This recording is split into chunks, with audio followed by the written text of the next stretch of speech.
তো আজকে আমাদের আয়োজনটা আমরা আইসিএসএফ এর পক্ষ থেকে আয়োজিত করছি। আমাদের এখানে আজকের কিনোট স্পিকার হচ্ছেন হাসান মাহমুদ ভাই।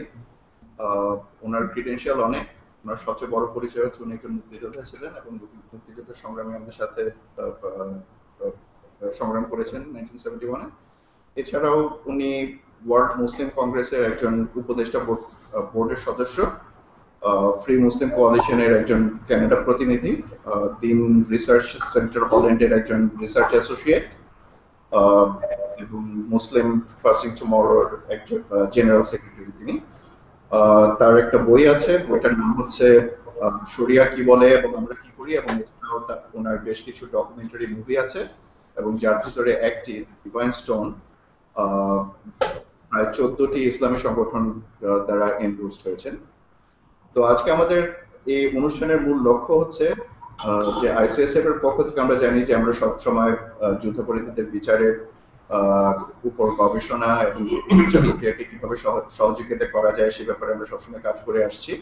এবং সম্প্রতি বাংলাদেশে আমরা মৌলবাদের যে উত্থান দেখতে পাচ্ছি, এই উত্থানের ব্যাপারে আমরা কি কি পদক্ষেপ নিতে পারি, এই বিভিন্ন রকম ইসলামী সংগঠনগুলোর স্বরূপকে আরো ভালো মতো জানা, অ্যাক্টিভিস্ট পর্যায়ে এই জ্ঞানটা আমাদের চারিদিকে ছড়িয়ে দেয়া, সেটাই হচ্ছে আমাদের এই অনুষ্ঠানের আজকে মূল লক্ষ্য।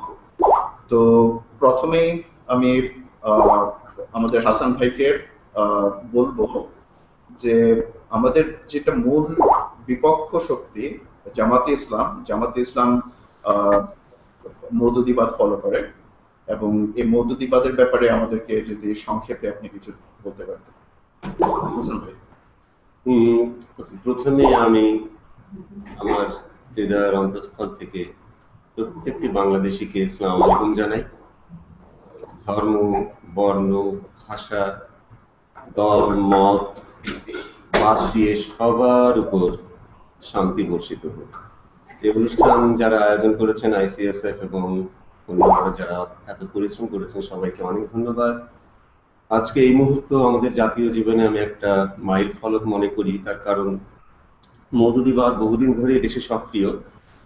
তাকে বিভিন্ন দিক দিয়ে আমাদের জাতি, তার একটা বিরুদ্ধ পক্ষ আছে, জাতি তাকে প্রতিহত করে চলেছে। কিন্তু এই প্রথম আমরা ধর্মতাত্ত্বিক দিক দিয়ে কেন মওদুদিবাদ আমাদের দেশে চাই না সেই দলিলগুলো আমরা তুলে দেব। আমি বলবো কম, দেখাবো বেশি। এটা একটা তাত্ত্বিক সংঘর্ষ। আপনারা জানেন যে চিন্তার সংঘাত যে কোনো সমাজের অগ্রগতির চালিকা শক্তি।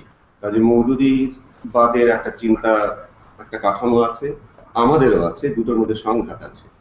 তো এই সংঘাতে আমাদের শক্তি হচ্ছে কলম এবং বই পড়া, এর বাইরে আমাদের আর কোনো শক্তি নেই। আর ওনাদের কি কি শক্তি আছে সেটা আপনারা জানেন, সেদিকে আমি আবার নাইবা গেলাম। মওদুদিবাদ কি? মওদুদিবাদ কি সেটা আমার মুখ থেকে না শুনে মৌলানা মওদুদির মুখ থেকেই শুনেন উনি ওনার বিভিন্ন বইতে কি বলেছেন।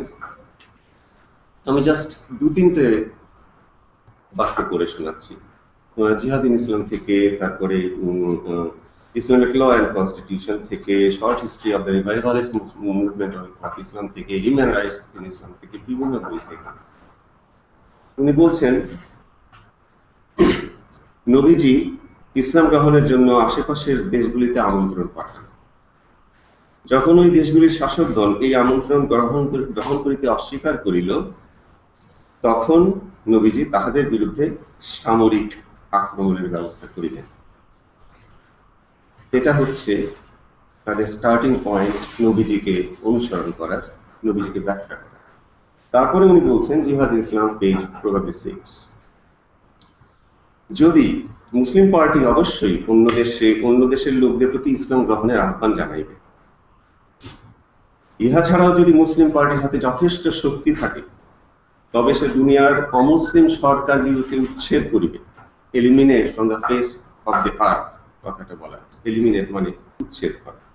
এবং তাহাদের বিরুদ্ধে সামরিক না, এবং সে স্থলে ইসলামী সরকার স্থাপন করিবে। সেই সরকার হচ্ছে মোদ্দা কথায় শরিয়া আইন ভিত্তিক ইসলামী রাষ্ট্র। এটাই মওদুদিবাদ। একটা জিনিস আমরা একটু ভুল করি, যে মওদুদিবাদ মওদুদি শুরু করেছেন কিনা। না, মওদুদি শুরু করেননি। এটা শুরু হয়েছে 1400 বছর আগে, 1300 বছর আগেই। মওদুদি শুধু ওটাকে রিভাইভ করেছেন, নবায়ন করেছেন এবং আধুনিক রাষ্ট্র ব্যবস্থার সাথে মিট করবার, ফিট ইন করবার একটা আপাত গ্রহণযোগ্য এবং অত্যন্ত আকর্ষণীয় একটা পদ্ধতি দিয়েছেন, যার মধ্যে অনেক ফাঁক এবং ফাঁকি আছে। কিন্তু সেই 1300 বছর আগে কি হয়েছিল আমি পড়ে শোনাচ্ছি। পৃষ্ঠা 1081, সহি বুখারী, মদিনা ইউনিভার্সিটির ডক্টর মুহসিন খানের। 9টা ভলিউম আছে, এটা হচ্ছে অখণ্ড ভলিউমের 1081 পৃষ্ঠা।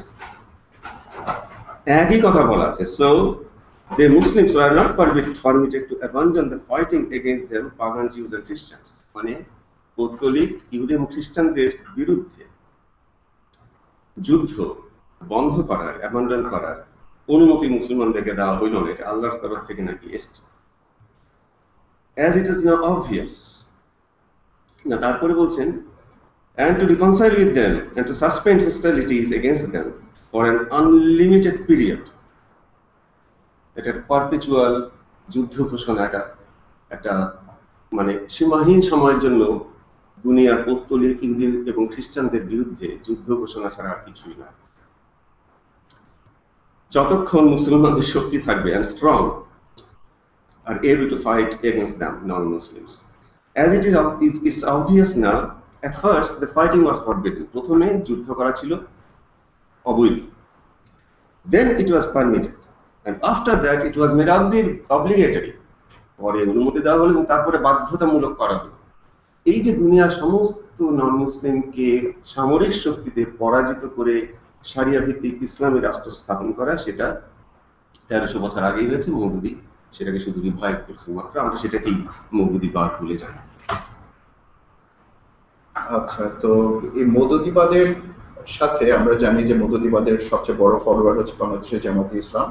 তবে জামাতে ইসলাম ছাড়াও বাংলাদেশে অনেকগুলা ধর্মভিত্তিক সংগঠন আছে যেগুলা বিভিন্নভাবে শরিয়া আইন কায়েমের পিছনে কাজ করে যাচ্ছে।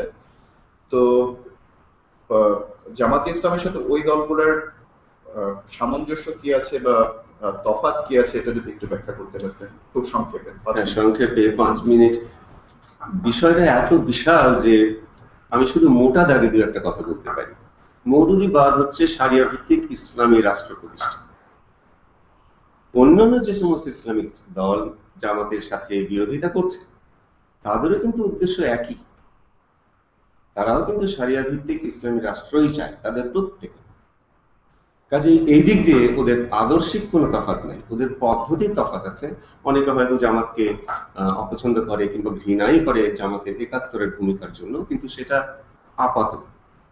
কিন্তু সব দলেরই উদ্দেশ্য সেম, শরিয়া ভিত্তিক ইসলামিক রাষ্ট্র প্রতিষ্ঠা। কিন্তু কথা হচ্ছে যে শরিয়া জিনিসটা কেউ খুঁজে দেখছে না, যে জিনিসটার মধ্যে আছে। এটা পরের প্রশ্নে যাবেন না, আমি আরেকটু ব্যাখ্যা করবো। আমার মনে হয় আমাদের পরে আরেকটা টপিক আছে এটার উপরে, তো আমরা তখন এই টপিকটার ব্যাপারে আবার ব্যাক করব। তবে আমাদের নেক্সট টপিক যেটা নিয়ে আমরা আলোচনা করতে যাচ্ছি, এটা হচ্ছে মওদুদিবাদের প্রচার এবং প্রসার দেশে বিদেশে কিভাবে হলো, কেমনে হচ্ছে, কিভাবে চলছে, এই ব্যাপারে যদি আমাদের। মওদুদি জামাতে ইসলামী প্রতিষ্ঠা করেন 1941 সালে, এবং তখন ভারতবর্ষের সমস্ত মৌলানা একত্রে তার বিরোধিতা করেছিলেন এমন তুমুল ভাবে, এমনও বলেছিলেন মওদুদিকে কাফের বলেছিলেন, which is very wrong। এটা খুবই আমি আপত্তি করি। বলেছিলেন দাজ্জাল, এবং এও বলেছিলেন যে এটা কোনো মুসলমান মেনে নেবে না, তার কারণ এটা যুদ্ধ ভিত্তিক, এটা সন্ত্রাস ভিত্তিক একটা ইসলামের ব্যাখ্যা। কিন্তু মওদুদি প্রাইজ পেলেন পেট্রোডলার থেকে, সৌদি থেকে। সেখান থেকে যথেষ্ট টাকা এসে তার বই মানে বিনামূল্যে মানে ছড়ানো হতে থাকলো, ট্রান্সলেট হতে থাকলো, মানে এই করে করে তাকে একটা প্রতিষ্ঠা দেওয়া হলো। উনি পাকিস্তান প্রতিষ্ঠার বিরোধী ছিলেন, আমরা জানি। কায়েদে আজমকে কাফের আজম বলা হয়েছিল। পরে যখন পাকিস্তান হয়েই গেল, উনি প্রথমে বলেছিলেন যে একটা দেশে কেন ইসলাম হবে, ইসলাম একটা বৈশ্বিক ব্যাপার। কিন্তু পাকিস্তান যখন হয়েই গেল, তখন উনি আর ওনার কথা চেঞ্জ করে বললেন যে আমরা যে কোনো একটা দেশ থেকে শুরু করতে পারি। তারপরে অবশ্যই পেট্রোডলার পেয়েছে, এবং এই তত্ত্বটাকে, যেহেতু এই তত্ত্বটা মধ্যপ্রাচ্যের রাজাদের গদিটাকে শক্ত করে, তারা এন্তারভাবে টাকা ঢেলেছে 70-র দিকে, আজ থেকে 40 বছর আগে তাদের একটা অনুষ্ঠানে সম্মেলনে তারা একটা প্ল্যানও করেছিল যে দুনিয়ার দেশে বিদেশে তারা এটা ছড়িয়ে দেবে। এবং এই তত্ত্বটা আপাত দৃষ্টিতে এত আকর্ষণীয় যে এই যে দলে দলে শিবির হচ্ছে, আমি ওদেরকে খুব একটা দোষ দেই না। মানুষকে বোঝাচ্ছেন ওনারা যে দুনিয়ায় যে এত কিছু খারাপ, মুসলিম বিশ্বের সেকুলার গভর্নমেন্ট গুলো মোটামুটি ফেলিয়ার, সেই দিক দিয়ে জনগণ একটা বিকল্প খুঁজবে। কমিউনিজম এখন আর নাই। কাজে এই দিক দিয়ে আল্লাহর আইন, এই সমস্ত সম্মোহনী শব্দ আমাদের অর্ধশিক্ষিত অশিক্ষিত মুসলিম বিশ্বে অত্যন্ত আকর্ষণীয়। 2 নম্বর হচ্ছে যে আমাদের রাজনীতি অত্যন্ত কলুষিত। 72-এর পরে আমরা জানি, মুক্তিযুদ্ধের পর যে জামাত রাজনৈতিকভাবে নিষিদ্ধ ছিল, তারপরে তারা কিভাবে ফিরে এলো, তারা কিভাবে প্রতিষ্ঠা পেল, এটা এই সমস্তই অসুস্থ রাজনীতির ফলে। যদি আমাদের সেকুলার গভর্নমেন্ট গুলো সফল হতো, যদি মধ্যপ্রাচ্যে টাকা না আসতো, তাহলে জামাতের একটা স্বাভাবিক মৃত্যু হয়ে যাওয়ার কথা। কিন্তু এখন ডক্টর আবুল বারাকাত আমাদের দেখাচ্ছেন যে জামাতের আর ওই টাকার দরকার নেই। জামাত নিজেই বাংলাদেশের ভেতরে প্রতি বছর 1200 কোটি টাকা ইনকাম করে তার বিভিন্ন প্রতিষ্ঠানের মাধ্যমে। এই পুরো টাকাটা যায় তার তার তত্ত্বকে প্রতিষ্ঠা করে। আর বিদেশের কথা বলছেন, ওটা একটা অনেক বড় ব্যাপার। ওদের চিরকাল একটা প্ল্যানই ছিল, খুব অত্যন্ত ধূর্ত ভাবে প্ল্যানটা করা হয়েছিল যে একটু একটু করে ক্রিপিং করে তারা পশ্চিমে ঢুকবে। তারা পশ্চিমে ঢুকেছে এখন প্রচন্ড। কানাডাতে, আমাদের শহরে প্রথম পশ্চিমা বিশ্বের শারিয়া কোর্ট স্থাপন করা হয়েছিল, এবং সেটা আলটিমেটলি মুসলমানদের আন্দোলনের ফলে সেটা বাতিল হয়ে গেছে 2005 সালের সেপ্টেম্বর 11। কিন্তু তারপরে ওদের প্রগ্রেস থেমে থাকেনি। পশ্চিমা বিশ্বের শাসনে, বিশেষ করে এডুকেশনে, সমাজ ব্যবস্থায়, সাংগঠনিকভাবে ওরা প্রচন্ড ভাবে এখনো এগিয়ে যাচ্ছে, এমনকি বিচার ব্যবস্থা পর্যন্ত।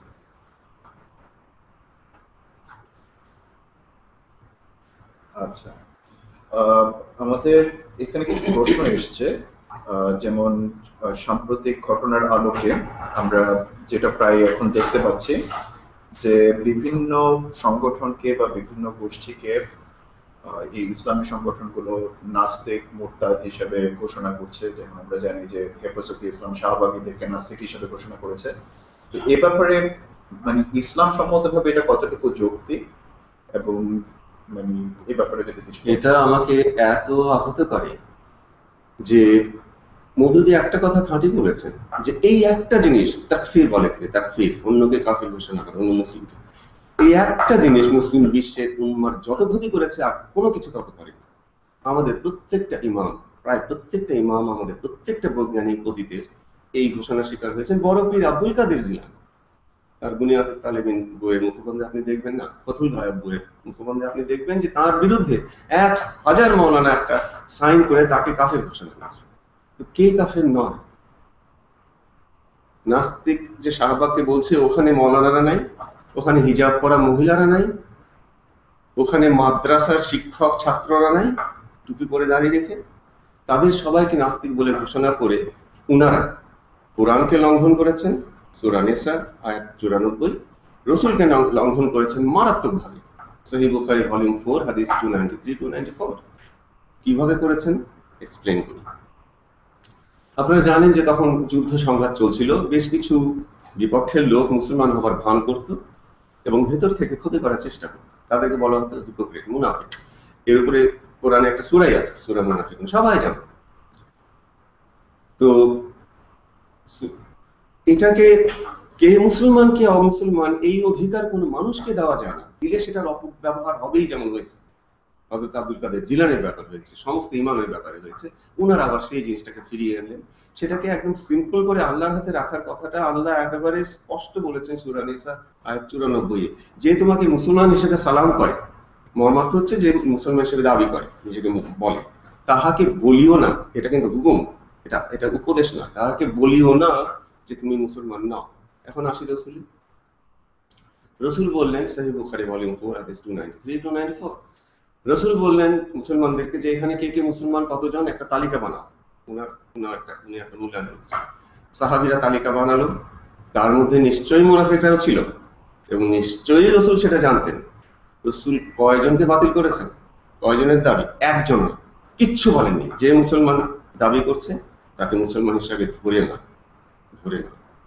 তো এটা ওনারা এই কোরআন লঙ্ঘন করেছেন, হাদিস লঙ্ঘন করেছেন, জুলুম করেছেন ওই মুসলমানদের উপর। আমি ওনাদেরকে বলি তওবা করেন, ওদের উপর জুলুম করেছেন, মাপ চান। মজলুম যতদিন, অত্যাচারিত যতদিন মাপ না করবে, ওপরের মাপ পাবেন না। পরের প্রশ্ন। এইটার সাথে আরেকটা প্রাসঙ্গিক ব্যাপার আছে। আপনারা জানি যে রিসেন্টলি শাহবাগ আন্দোলন শুরু হওয়ার পরপরই রাজীব হায়দার নামে একজন ব্লগার খুন হয়েছেন। তার বিরুদ্ধে অভিযোগ ছিল যে তিনি নাকি ইসলাম এবং রসুল বিরোধী লেখা এবং বিদ্বেষমূলক লেখা বা ব্লগ নাকি ছাপিয়েছেন। এগুলো তার বিরুদ্ধে অভিযোগ, যেগুলো এখনো প্রমাণিত হয়নি, কিন্তু তার ভিত্তিতেই তাকে খুন করা হলো। এই ব্যাপারে ইসলামের বক্তব্য। এই প্রশ্নে আমি পরে যাই, কারণ এটা ছোট প্রশ্ন। একজন কে কোথায় রসুলের নামে কি লিখলো আর রসুলের অসম্মান হয়ে গেল? রসুল এমন ভঙ্গুর, কোটি কোটি রসুলের মনে ওনার যা সম্মান, যে অবস্থান, তাতে আঁচড় কাটতে পারে এমন কোন মানুষ তো আমি দেখি না। সেটা নিয়ে হই হই যে করা হলো, ব্যঙ্গ করেছে। তো ব্যঙ্গ কথাটাই কোরআনে আছে, যে রসুলকে, আল্লাহকে ইত্যাদি ইসলামকে ব্যঙ্গ করবে তাকে কি করতে হবে? কোরআন কখনো বলেছে হই হই করে তাকে শাস্তি দাও? মৃত্যু তো দূরের কথা, বলেছে যে ওটা চুপ করে এখান থেকে চলে যাও যতক্ষণ তারা প্রসঙ্গ পরিবর্তন না করে। কেন জানেন? ওর চেয়ে বেটার উপায় নাই। এই যে ওরা হই হই করে রাজীবকে ফোন করলো, ওরা কি বন্ধ করতে পেরেছে? ফেসবুকে আরো 50টা সাইট উঠে গেছে রসুলকে ব্যঙ্গ করে, ওরা থামাতে পারেনি। আর এই যদি ওটাকে উপেক্ষা করা হতো তাহলে কি হয়? নিউ ইয়র্কের একটা এক্সিবিশনে, নিউ ইয়র্ক এর মতো সিটিতে একটা এক্সিবিশনে যীশু খ্রিস্টের একটা ছোট্ট পুতুল বোতলে ইউরিনের ভেতর, মূত্রের ভেতর ঢুকিয়ে প্রদর্শন করা হয়েছিল। খ্রিস্টানরা কষ্ট পায়নি? আমাদের মতো কষ্ট পেয়েছিল। কেউ কিচ্ছু বলেনি, কোনো পেপারে ছাপেও নি। ওটা কোন এক ছোট্ট ব্যাপারে এতটুকু এসেছিল, ওটা কেউ জানে? আপনারা জানেন না, কেউ জানেন। ওটা ওখানেই মরে গেছে। ওর পরে আর ওরকম কেউ করেও নি। 10 বছরের মতো পার হয়ে গেল, আমরা এইসব করি বলে আমরা জানি। ওইটা যদি করা হতো, স্বাভাবিক মৃত্যু হতো, ওটাকে নতুন করে জীবন দেওয়া হয়েছে। এটা একটা ভুল পথ। আর এই যে নাস্তিক প্রসঙ্গে ছোট্ট একটা জিনিস যোগ করি, এটা হচ্ছে যে এই রাজীব হায়দারের ব্লগও, রাজীব হায়দারের নাম কিন্তু আমি আগে শুনিনি। তার নিক নেম ছিল থাবা বাবা, তার নামও কিন্তু আমরা আগে শুনিনি। কিন্তু শাহবাগ আন্দোলনকে হেয় প্রতিপন্ন করার লক্ষ্যেই হোক বা যে কোনো কারণেই হোক, রাজীব হায়দারের লেখাগুলি এবং অথবা তার সে লিখেছে বলে দাবি করা হয়েছে এই ধরনের লেখাগুলো এবং খুব নিকৃষ্ট মানের কিছু লেখা বাংলাদেশের একটি জাতীয় দৈনিকে প্রকাশ করে দেওয়া হলো, এবং যাতে মানে হাজার হাজার লক্ষ লক্ষ লোকের কাছে এইসব হেট স্পিচ গুলা পৌঁছে দেওয়া হলো। এবং আমরা সবাই জানি যে কারা কাজটা করেছেন। সো এটা কোনো প্রশ্ন না, এটা জাস্ট একটা মন্তব্য, একটা পদটিকা। আমি নেক্সট প্রশ্নে চলে যাই। এইসব ঘটনার পরিপ্রেক্ষিতে আমরা ইসলামী সমাজে, বাংলাদেশের ইসলামী সমাজে একটা নতুন একটা দাবি শুনতে পাচ্ছি। দাবিটা আসলে ঠিক নতুন না, দাবিটা অনেক আগে, কিন্তু এটা আবার নতুন করে উঠে আসছে। সেটা হচ্ছে ব্লাসফেমি আইন প্রণয়নের দাবি। এ ব্যাপারে ব্লাসফেমি আইন কতটুকু ইসলামিক দৃষ্টিভঙ্গিতে কতটুকু যৌক্তিক, এবং এ ব্যাপারে ইসলাম কি বলে? আমি ব্লাসফেমি আইনে যাব, এটা একটা মস্ত বড় চ্যাপ্টার। তার আগে এই দুটোর মাঝখানে আরেকটা জিনিস এসছে, সেটা আরেকটা দাবি এসছে যে শাহবাগের নাস্তিক মুরতাদদেরকে হত্যা করতে হবে, মৃত্যুদণ্ড। প্রথম কথা, যে শাহবাগের আন্দোলন জাতির এত হৃদয়ের আন্দোলন, লক্ষ লক্ষ লোক, কেউ ডাকেনি, কোনো দল কোনো প্ল্যান করেনি, লক্ষ লক্ষ লোক ওখানে গেছে, একটা জাতির আবেগ ওখানে। তাদেরকে ঢালাওভাবে নাস্তিক ঘোষণা করে তাদের মৃত্যুদণ্ড, নাস্তিক হলে, নাস্তিক মানে মুরতাদ আর কি, যারা ইসলাম ছেড়ে দিয়েছে, এই দাবি করে ওরা আবার কোরআনকে লঙ্ঘন করেছেন, অপমান করেছেন, রসুলকে লঙ্ঘন করেছেন, অপমান করেছেন। কিভাবে আমি বলছি, ইসলাম যারা ছেড়ে দেয় তাদেরকে মুরতাদ বলে, তারা হয়তো নাস্তিক হয়ে যেতে পারে, তাদের ওনারা মৃত্যুদণ্ড দাবি করেছেন। কোরআন কি বলেছে?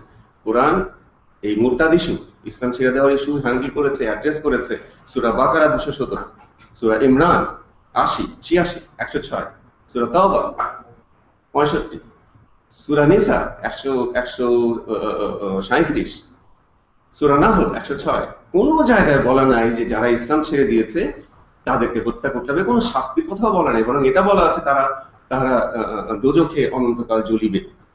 এখন আসেন রসুলে, আমরা দুই ধরনের হাদিস পাই। রসুল বলছেন যে যারা ধর্ম ত্যাগ করে তাদেরকে হত্যা করা, কোনো নাম নাই, কোনো ঘটনা নাই, কোনো বিবরণ নাই। আমি আপনাদেরকে 4টা নাম ঘটনার বিবরণ দেব, নাম ধরে ধরে। হারিথ, উবায়দুল্লাহ ইবনে সাদ, এটা আপনি পাবেন কোথায়?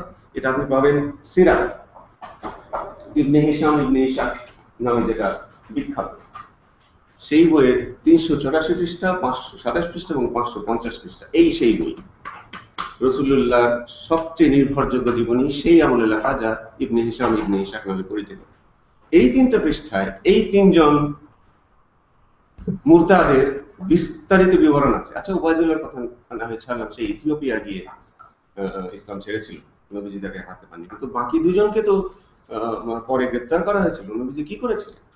কিচ্ছু করেন, কোনো গালাগালিও দেননি, কোনো শাস্তি তো দেননি। ইবনে সাদ পরে ইজিপ্টের গভর্নর হয়েছে। ইবনে সাদের ঘটনাটা না, হারিথের ঘটনাটা খুব বেশি ইম্পর্টেন্ট এই জন্য যে হারিথ যখন ইসলাম ছাড়ে তখন সূরা ইমরানের আয়াত 86 নাজিল হয়, একবারে বাস্তব একটা ঘটনা। সেই পরিপ্রেক্ষিতে, সেই কনটেক্সটে ওটা নাজিল হয়। সেখানে কোনো শাস্তি আছে? কোনো শাস্তি নাই। নবীজি কি করেছেন? শাস্তি দিয়েছেন? কোনো শাস্তি নাই। আপনি আসেন না সহিহ বুখারী ভলিউম 9 হাদিস 318, 318। একজন মুসলমান পায়ে হেঁটে হেঁটে রসুলের সামনে এসে দাবি করলো, ইয়া রাসূলুল্লাহ, মানে সে নিজের ইসলাম ত্যাগ করার দাবি করলো। রসুল কি করলেন? চুপ করে থাকলেন। সে দ্বিতীয়বার দাবি করলো, ঘোষণা করলো। রসুল কি করলেন? চুপ করে থাকলেন। সে তৃতীয়বার ঘোষণা করলো। রসুল কি করলেন? চুপ করে থাকলেন। লোকটা হেঁটে হেঁটে সেফ অ্যান্ড সাউন্ড মদিনা থেকে বাইরে চলে গেল। তো আপনারা বলেন যে আমরা রসুলকে ফলো করব, করেন ফলো। আমাদের 23,000 হাদিস আছে, শিয়াদের 16,000 হাদিস আল কাফি ধরলে আমাদের 39,000 হাদিসের মধ্যে একটা উদাহরণ দেখান, একটা, যেখানে রসুল কাউকে মৃত্যুদণ্ড দিয়েছেন শুধুমাত্র ইসলাম ছাড়ার জন্য। নাম দেবেন, বিবরণ দেবেন, পারবেন? রসুলকে ফলো করতে চান, করেন। আবার বলছি, যাদের উপর জুলুম করেছেন মাপ চান। মজলুম, অত্যাচারিত ক্ষমা না করা পর্যন্ত উপরের ক্ষমা পাবেন না। বইয়ের নামটা এবং লেখকের নামটা একটু বলবেন? ইবনে হিশাম ইবনে ইশাক, এটার নাম, বইয়ের নাম সিরাত। সিরাত মানে হচ্ছে বায়োগ্রাফি, জীবনী। এটা রাসূলুল্লাহর সবচেয়ে নির্ভরযোগ্য জীবনী। ইবনে হিশামের লেখা, পরে ইবনে ইশাকের লেখা, পরে ইবনে হিশাম ওটাকে মানে একটা ফর্মে এসে বই করে দিয়েছে 8ম শতাব্দীর দিকে। এখন আমাদের স্কেজুয়ালড একটা ছোট্ট একটা ব্রেক আছে 5 মিনিটের। ব্রেকটা আমি নামিয়ে নিলাম, তো শুরু করতে দেরি করেছি। শুধু 5 মিনিটের একটা ব্রেক নেই, ছোট্ট একটা ব্রেক। আচ্ছা, এরপরে আমরা ফিরে আসার পরে আমরা আলাপ করব মওদুদিবাদকে কিভাবে প্রতিহত করা যায়, এবং এরপরে আমরা প্রশ্নোত্তর পর্বে চলে যাব। ঠিক আছে, কিন্তু তার আগে আমি একটু সময় নেব যে শারিয়া হচ্ছে সমস্ত কিছুর কেন্দ্রবিন্দু, আমি তাকে একটু এক্সপ্লেন করার জন্য কয়েকটা মিনিট চাইবো। খুব ইম্পর্টেন্ট, এখন না পরে। আচ্ছা, শারিয়া মানে কি? শারিয়া কোরআনে কয়বার আছে? কয়বার আছে জানেন? আপনার বিশ্বাস হবে না। নাউন হিসাবে আছে 1, আর ক্রিয়াপদ হিসাবে আছে 2 বার, ব্যাস। সূরা জাসিয়া 18, সূরা মায়দা 48, সূরা আশ-শুরা 13। ওইখানে কোরআন কি বলেছে? আমি তোমাদেরকে একটা বিধান দিলাম। আপনি প্রগ্রেসিভ মুসলিমদের স্কলারদের বই পড়ে দেখেন, মানে মিশরের জাস্টিস আসমাইর বই আছে, ডক্টর বাসান্তিবির বই আছে, ডক্টর আব্দুল্লাহ নামের বই আছে, ডক্টর খালেদা ফাদেলের বই আছে, এক্সপার্ট ওনারা ইসলাম, সবাই বলছেন এটা হচ্ছে নৈতিক বিধান। আমি তোমাদেরকে একটা নৈতিক বিধান দিলাম, যেটা আসলে কোরআনের যে সংজ্ঞা, কোরআনের দেওয়া কোরআন সংজ্ঞা, যে কোরআনের কিসের বই। প্রায় 12টা আয়াতে কোরআনের কথা বলেছে। কোরআন কিসের বই? নূরের বই, অ্যাডভাইস মানে উপদেশের বই, রিমাইন্ডার, মনে করিয়ে দেওয়ার বই, জিকির ইত্যাদি।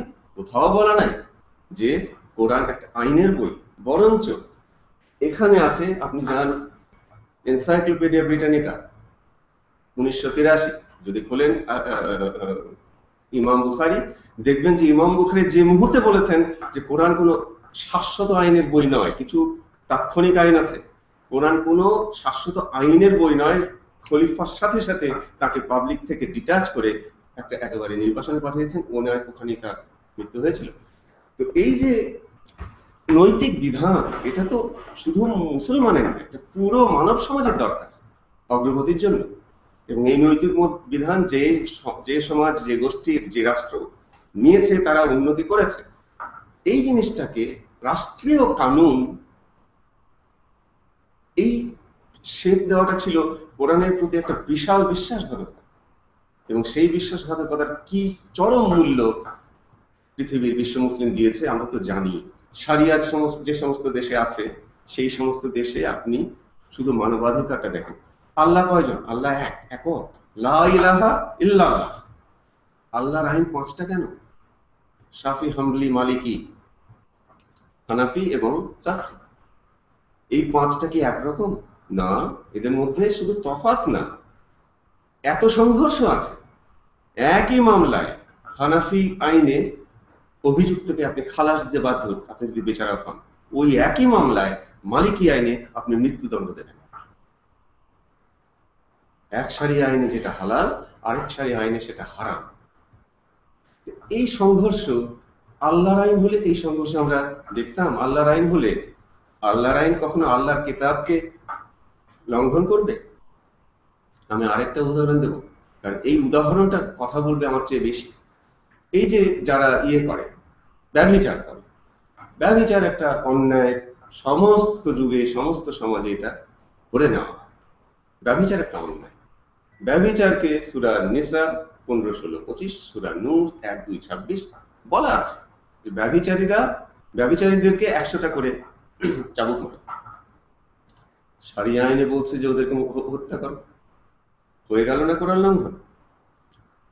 কোরআন বলছে যে ব্যভিচারী আর ব্যভিচারিণী মুসলমান তাদেরকে বিয়ে করবে না, তারা নিজেদেরকে বিয়ে করবে।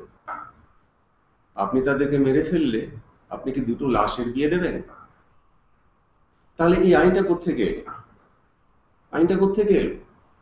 আমরা এই বইয়ের সম্ভবত 684 পৃষ্ঠায় পাই, সহিহ হাদিসে আছে, হযরত ওমর দাবি করছেন যে না, এই প্রস্তাবের হাতে ব্যভিচারের মৃত্যুদণ্ডের একটা আয়াত ছিল। আচ্ছা, হযরত ওমর মাথার মনে আমাদের আয়াতটা গেল কোথায়? আরে আল্লাহর নাজিলকৃত আয়াত কোরআনে নাই কেন? নাই কেন জানেন? ওটা কোথায় গেল? এটা হচ্ছে সহিহ ইবনে মাজাহ ভলিউম 3 হাদিস নম্বর 1944। এটা হাদিস নম্বর 1944।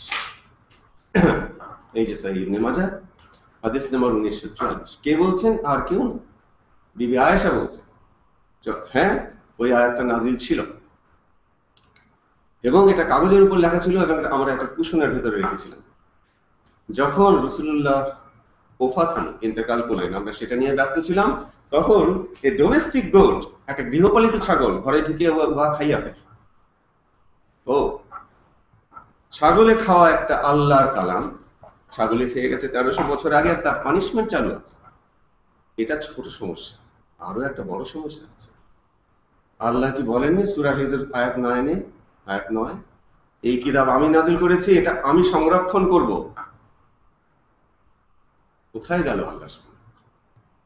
আল্লাহর ওই কথাকে আমরা ধরে নেব, আমরা ধরে নিয়ে বলি ওটাই শাশ্বত। আল্লাহর কালামকে আল্লাহ সংরক্ষণ করবে, ছাগলে আল্লাহর কালাম খেতে পারে না। কাজেই কোরআনের ওই 100 চাবুকের যে অন্য শারিয়া আইন, মৃত্যুদণ্ড যেটা ছাগলে খেয়ে গেছে, ওটা মিথ্যা। এইরকম অনেক প্রমাণ আছে। প্রমাণ দিলে বেটার, জানেন? আরেকটা প্রমাণ দিয়ে আমি শেষ করবো, কেননা এগুলোই আমাদের এগুলো দিয়েই আমরা এই শারিয়া ভিত্তিক মৌদুদিবাদকে আমরা প্রতিহত করি। আপনি জানেন স্বামী ইচ্ছা করলেই তালাক দিতে পারে, তালাক।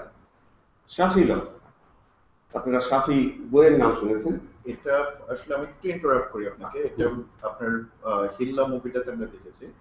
আহ, তো সাবজেক্টটা অনেক ভ্যাস্ট, এটা হয়তো আমাদের এত স্বল্প সময় আমি আমি কয়েকটা শুধু সূত্রের কথাই বলে যাব। যে স্বামী ইচ্ছেমতো তালাক দিতে পারে, হ্যাঁ, শাফি লতে আছে N35, হানাফি লতে আছে হেদায়া পৃষ্ঠা 81। ওকে, একটা মেয়ে বিয়ে করলো, সারা জীবন সে এই সংসারে দিল, তার বয়স 60-70-80, স্বামী তালাক বললে আর সে রাস্তায় দাঁড়িয়ে যাবে? কোরআন তো তালাক দেওয়ার প্রসেস বলেছে, 1 মাস 2 মাস কমপক্ষে লাগবে। স্ত্রীর যখন তালাক দিতে চায় তখন কি? তখন শরিয়া আইন হচ্ছে স্ত্রী কোর্টে অ্যাপ্লাই করবে, কোর্ট তার স্বামীর সাথে নেগোশিয়েট করবে, স্বামী তার একটা দাম ধরবে, কারণ স্বামী রাজি না হওয়া পর্যন্ত স্ত্রীর হবে না, স্ত্রী আরেকটা বিয়ে করতে পারবে না, ডিভোর্স হবে না।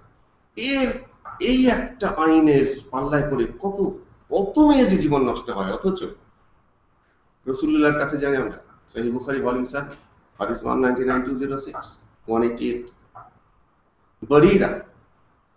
বরিরা তার স্বামী মুগিস এত ভালোবাসতো, বরিরা তার স্বামীর সাথে থাকবে না। মুগিসের সে এত প্রেমিক যে লেখা আছে যে অশ্রুতে তার দাড়ি ভিজে গেল।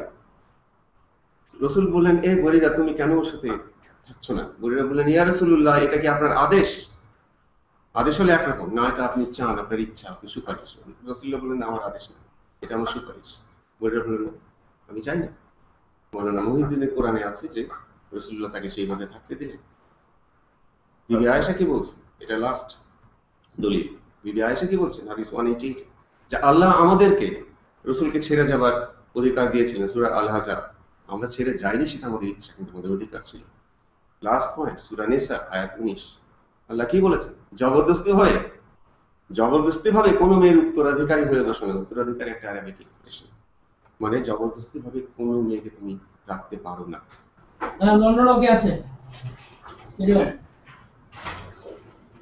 তো রায়হান শুনতে পাচ্ছ? হ্যাঁ, আমি শুনতে পাচ্ছি।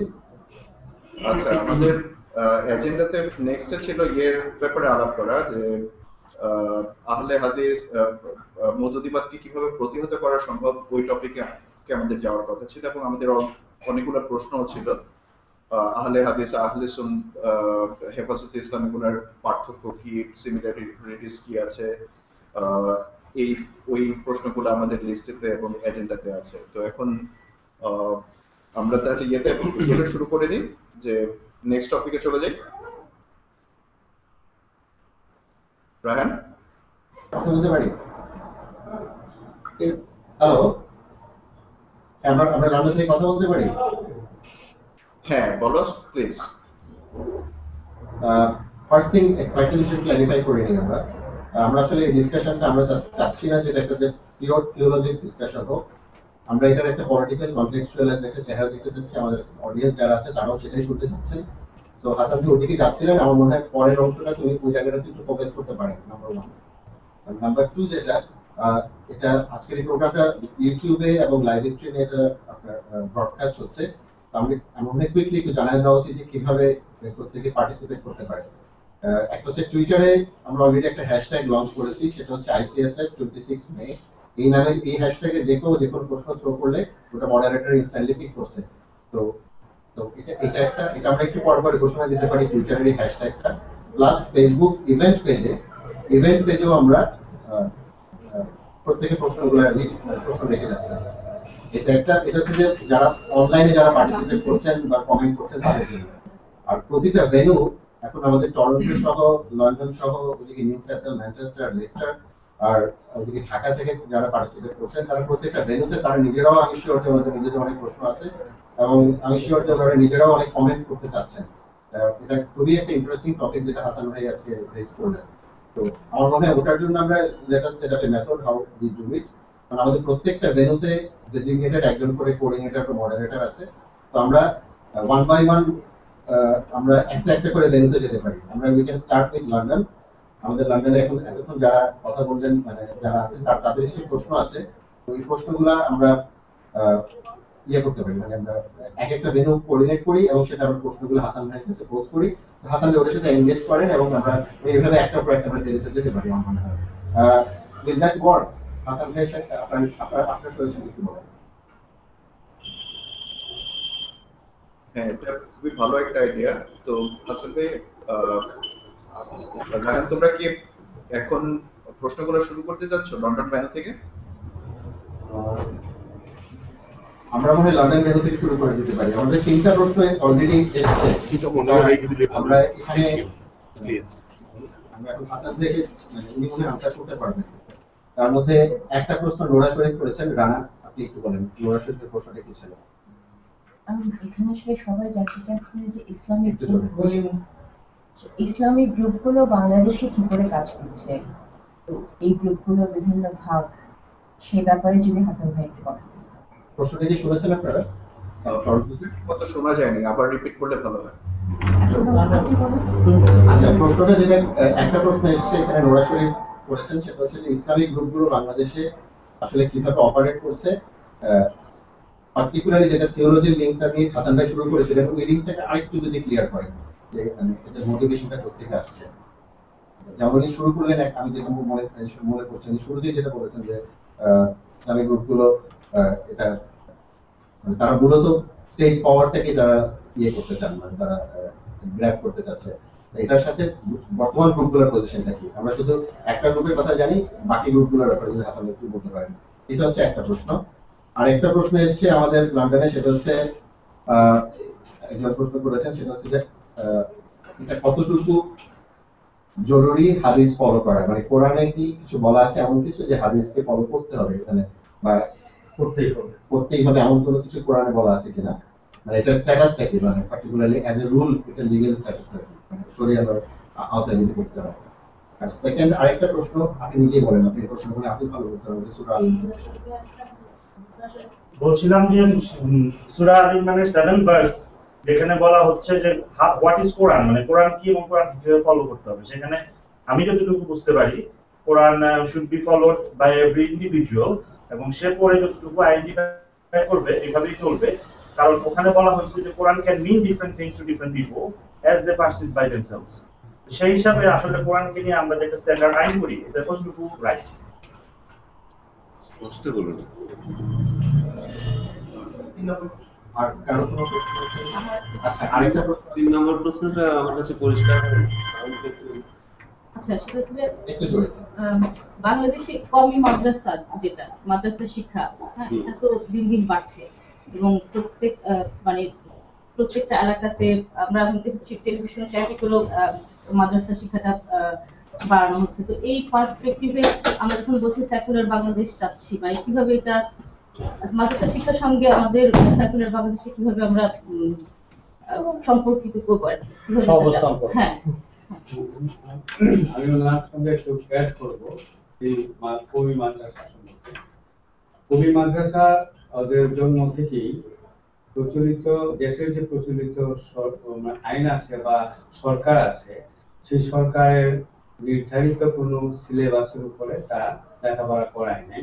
যার কারণে ওদের জন্ম থেকে এই পর্যন্ত কোনো একটা কমি মাদ্রাসায় বাংলা ভাষার কোনো প্রচলন নেই। সেখানে আছে ফার্সি, উর্দু, এছাড়া আরবি, এই 3টা ভাষাই সেখানে কাজ করছে।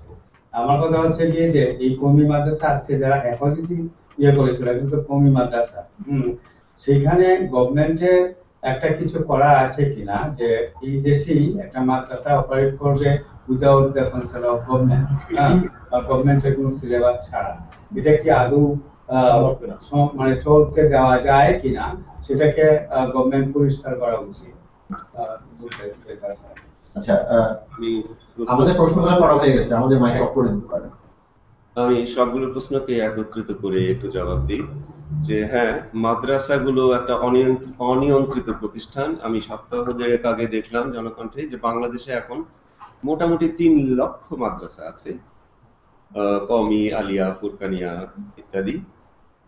এই সবগুলো কিন্তু চরিত্রের দিক দিয়ে হুবহু এক, সবগুলো থেকেই যারা বেরোচ্ছে, মাদ্রাসাগুলো হোস পাইপের মতন আমাদের সমাজে হাজার হাজার হাজার হাজার মাদ্রাসা ছেলেদেরকে ঠেলে দিচ্ছে। সবাই কিন্তু সারিয়া ভিত্তিক ইসলামী রাষ্ট্রে বিশ্বাসী, এবং এই মাদ্রাসাগুলোর একটা বড় অংশ স্থাপন করেছে ব্যক্তিগতভাবে আমাদের মধ্যপ্রাচ্যের প্রবাসীরা। এর উপর সরকারের কোনো নিয়ন্ত্রণ নেই।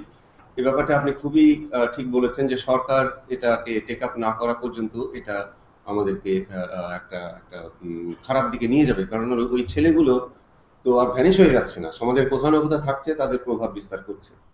নাম্বার 2, কোরআন হাদিস মানা, এখন এটা একটা বড় বিষয়, কতখানি সময় নেব আমি বুঝি না। আহলে হাদিস, আমি জানি না ওনারা হাদিস পড়েছেন কিনা।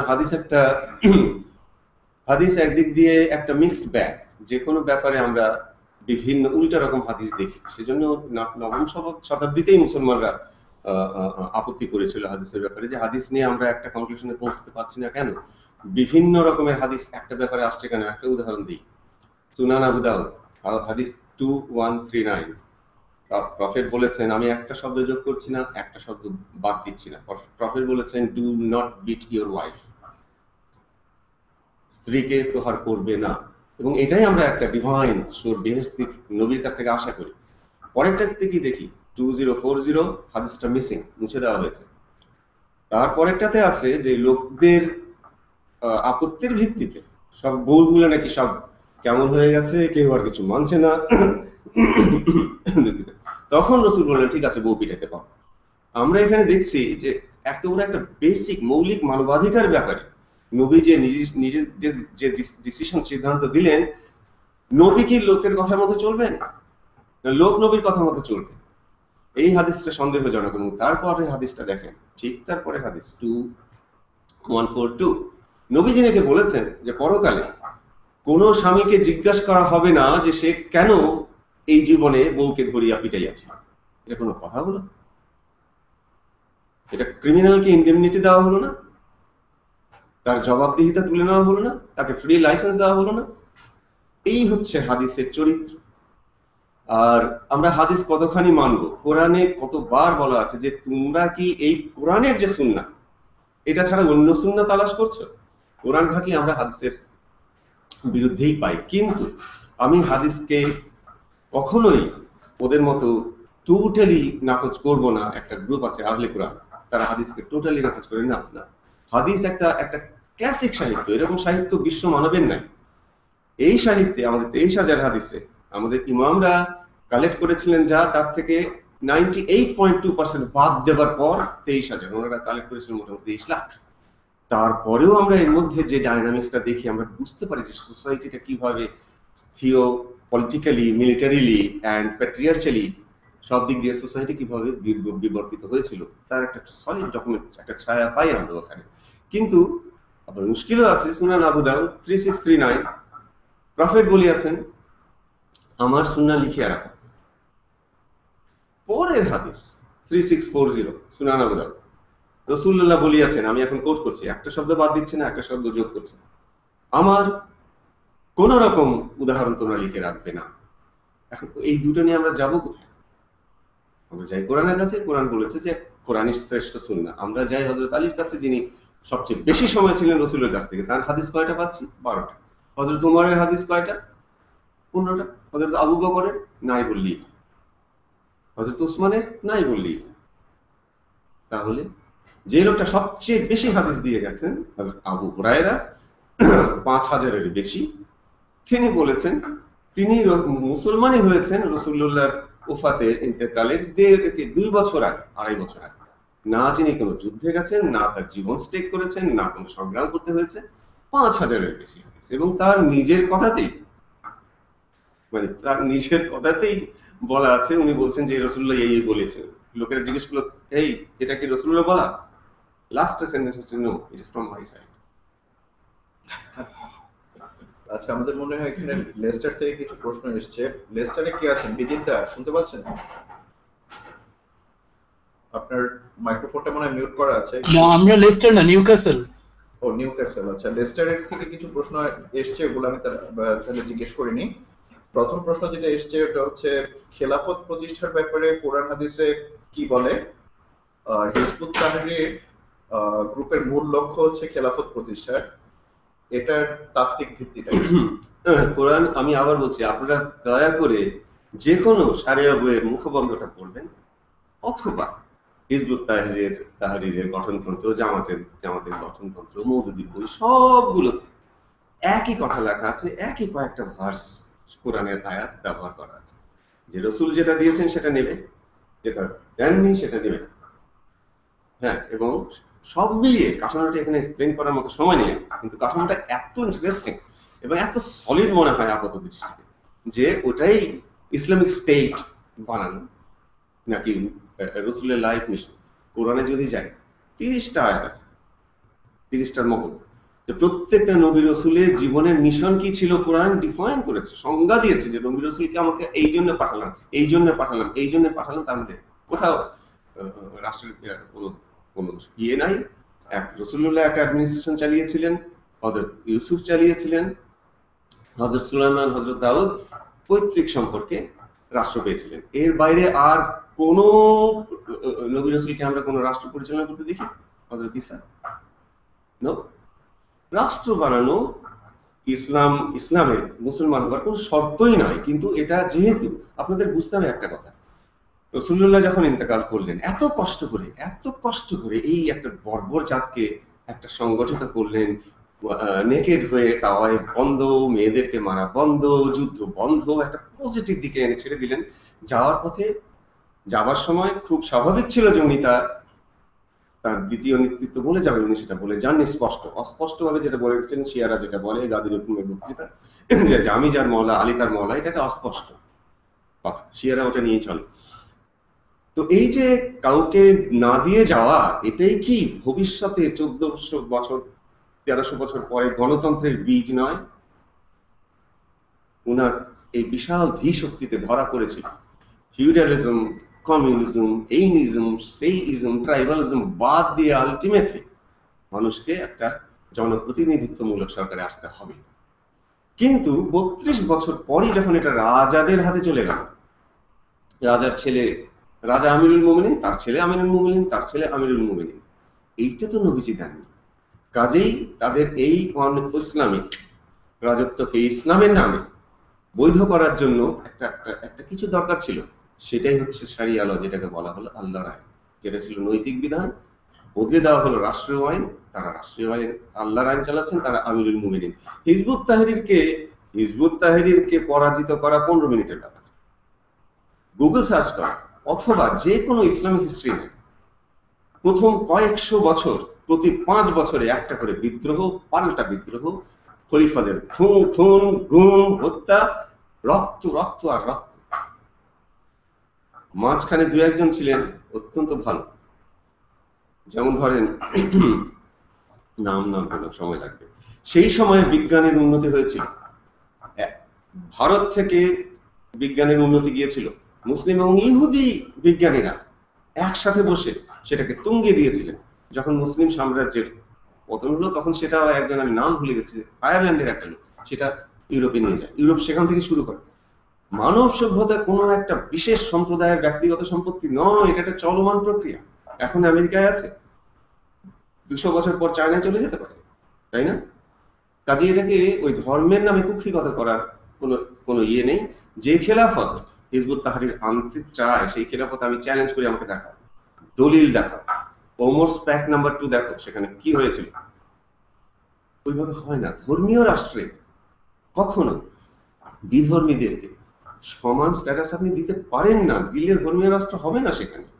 আর নারীর এখানে সাইড প্লেয়ার ছিল মেল ডমিনেশন, পুরুষতন্ত্র, যেখানে যা পেরেছে পুরোটা নারীর উপর চাপিয়ে দিয়েছে। এটা করতে পারবে না, সেটা করতে পারবে না, বাপ মা মরে গেলে কয়দিন শোক করতে পারবে সেটাও লেখা আছে, কি সেন্ট গায়ে মাখতে পারবে, কি খেতে পারবে, কি রঙের পোশাক পরবে, সেই সমস্ত দেওয়া আছে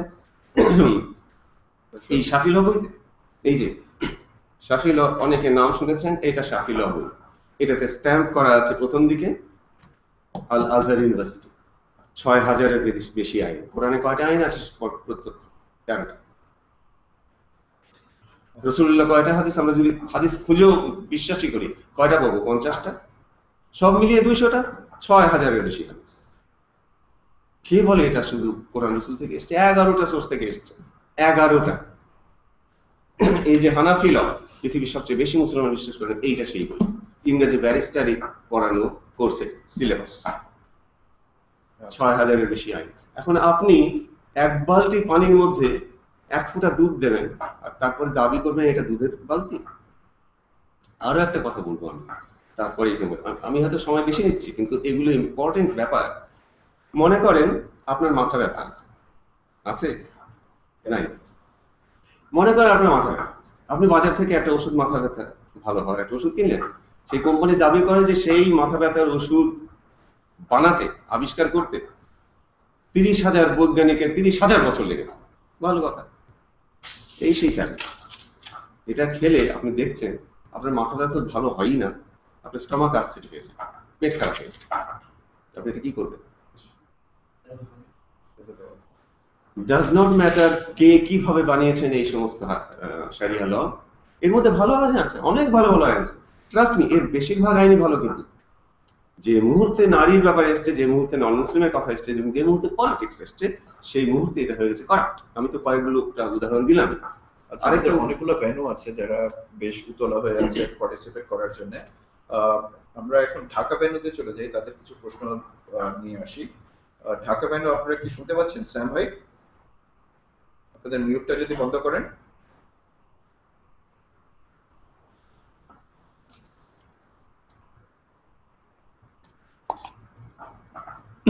আপনাদের কথা শুনতে পাচ্ছি না। ঢাকা ভেন্যু শুনতে পাচ্ছেন আমাদের কথা?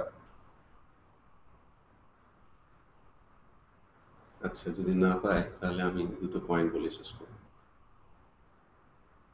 হ্যালো, ঢাকা ভেন্যু শুনতে পাচ্ছেন?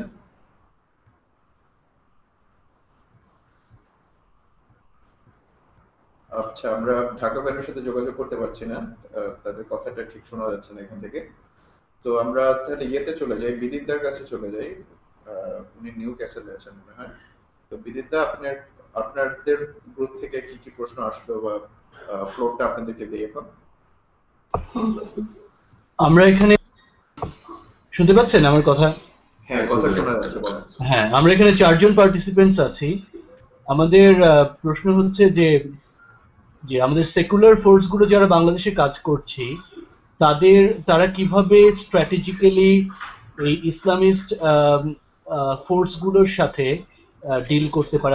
আমরা কি এদেরকে পুরোপুরি নিগেট করব, নাকি এদের সাথে এদের কোনো ফ্যাকশনের সাথে কাজ করার স্কোপ আছে এখন? না, যারা শারিয়া ভিত্তিক ইসলামের রাষ্ট্রে বিশ্বাসী, তাদের সাথে আমাদের সেকুলার সামাজিক সাংস্কৃতিক ধর্মনিরপেক্ষ শক্তির একসাথে কাজ করার কোনো মানে সুযোগই নেই, বরং সংঘাত এড়ানোরও সুযোগ নেই। কেন নেই সেই উদাহরণ আমি বারবার কেন দিই, যে উদাহরণ দিলে আমাকে এক্সপ্লেন করতে হবে না। শিবিরকে আমার একটা কথা বলার আছে, যে তোমরা যে এই যে ইসলামী রাষ্ট্র চাও, মনে করো তোমরা আজকে ইসলামী রাষ্ট্র হয়ে গেল, কালকে তোমরা চলে গেলে সংসদে, কিছু একটা আইন তো দেবে, তোমরা সারি আইন দেবে। আমি হানাফি ল, শাফি ল, এটা বাংলাদেশের লোকদের কাছে নেই। আমি এইখান থেকে একটা উদাহরণ দিই, বাংলাদেশে এখন যুদ্ধাপরাধের বিচার চলছে, ধ্বংস হয়েছে, গণহত্যা হয়েছে, গণধর্ষণ হয়েছে, কেউ তো করেছে। তোমরা যদি না মানো, ওরা করেনি, কেউ তো করেছে। সেই গণহত্যাকারী যদি ধরা পড়ে, এই যে আমাদের ইসলামী ফাউন্ডেশন থেকে বের করা বিধিবদ্ধ ইসলামী আইন, কোডিফাইড ইসলামিক ল, 3টা ভলিউম আছে, এর ল নাম্বার 13-তে তুমি কি দেখবে জানো? গণহত্যাকারী, গণধর্ষণকারী, গণলুণ্ঠনকারী, গণ অগ্নিসংযোগকারী শারিয়া আইনে, শারিয়া আদালতে তাদের শাস্তি দেওয়া যাবে না যদি তারা উমতাত করে। এখান থেকে শেখো, এটা আল্লাহর আইন নয়, আল্লাহর আইনের নামে ষড়যন্ত্র হয়েছে। এইটা ভলিউম 3 পড়ো। শুধুমাত্র মর্গেজ রেখো না নিজের বুদ্ধি আর বিবেককে কোনো মৌলানার কাছে, পড়ো, সৎভাবে জিজ্ঞেস করো, যেটা আমি করেছি 15 বছর। ল নাম্বার 914C 914 গ, জানো সেখানে কি আছে? ইসলামী রাষ্ট্র যেটা তোমরা চাও, সবার শাস্তি হবে খুনের জন্য, ধর্ষণের জন্য, জখমের জন্য, অন্যকে বদনাম করার জন্য, ড্রিঙ্কিং করার জন্য এবং পরকিয়া করার জন্য। একজনের হবে না। কে সে? সেই ইসলামী রাষ্ট্রের রাষ্ট্রপ্রধান। এই একটা আইনি পুরো শারিয়া ডক্ট্রিনকে আপসাইড ডাউন করে উল্টিয়ে দিয়ে সমুদ্রে নিক্ষেপ করার জন্য যথেষ্ট নয়। কেউ যদি বলে যে কোডিফাইড ইসলামিক ল, বিধিবদ্ধ ইসলামিক আইন, আমি মানি না, ওই একই আইন আছে হেদায়াত 188 পৃষ্ঠা। এই আইনগুলো বেঁচে আছে তোমাদের সাপোর্টের উপর, কেননা তোমরা বিশ্বাস করেছিলে। প্লিজ পড়ো, প্লিজ। ভলিউম 1 ল নাম্বার 344, এখানে কি আছে? স্বামী যখন স্ত্রীকে তালাক দিতে চায় তখন সাক্ষী রাখা কোনো শর্ত নয়। আমি একটা শব্দ যোগ করছি না, একটা শব্দ বাদ দিচ্ছি না। স্বামী তালাক বলতে পারে, কোনো সাক্ষী রাখার দরকার নেই। স্ত্রীর উপর কত বড় অত্যাচার! কোরআন কি বলেছে? সূরা তালাক এক জায়গাতেই আছে, কোথাও নেই অন্য।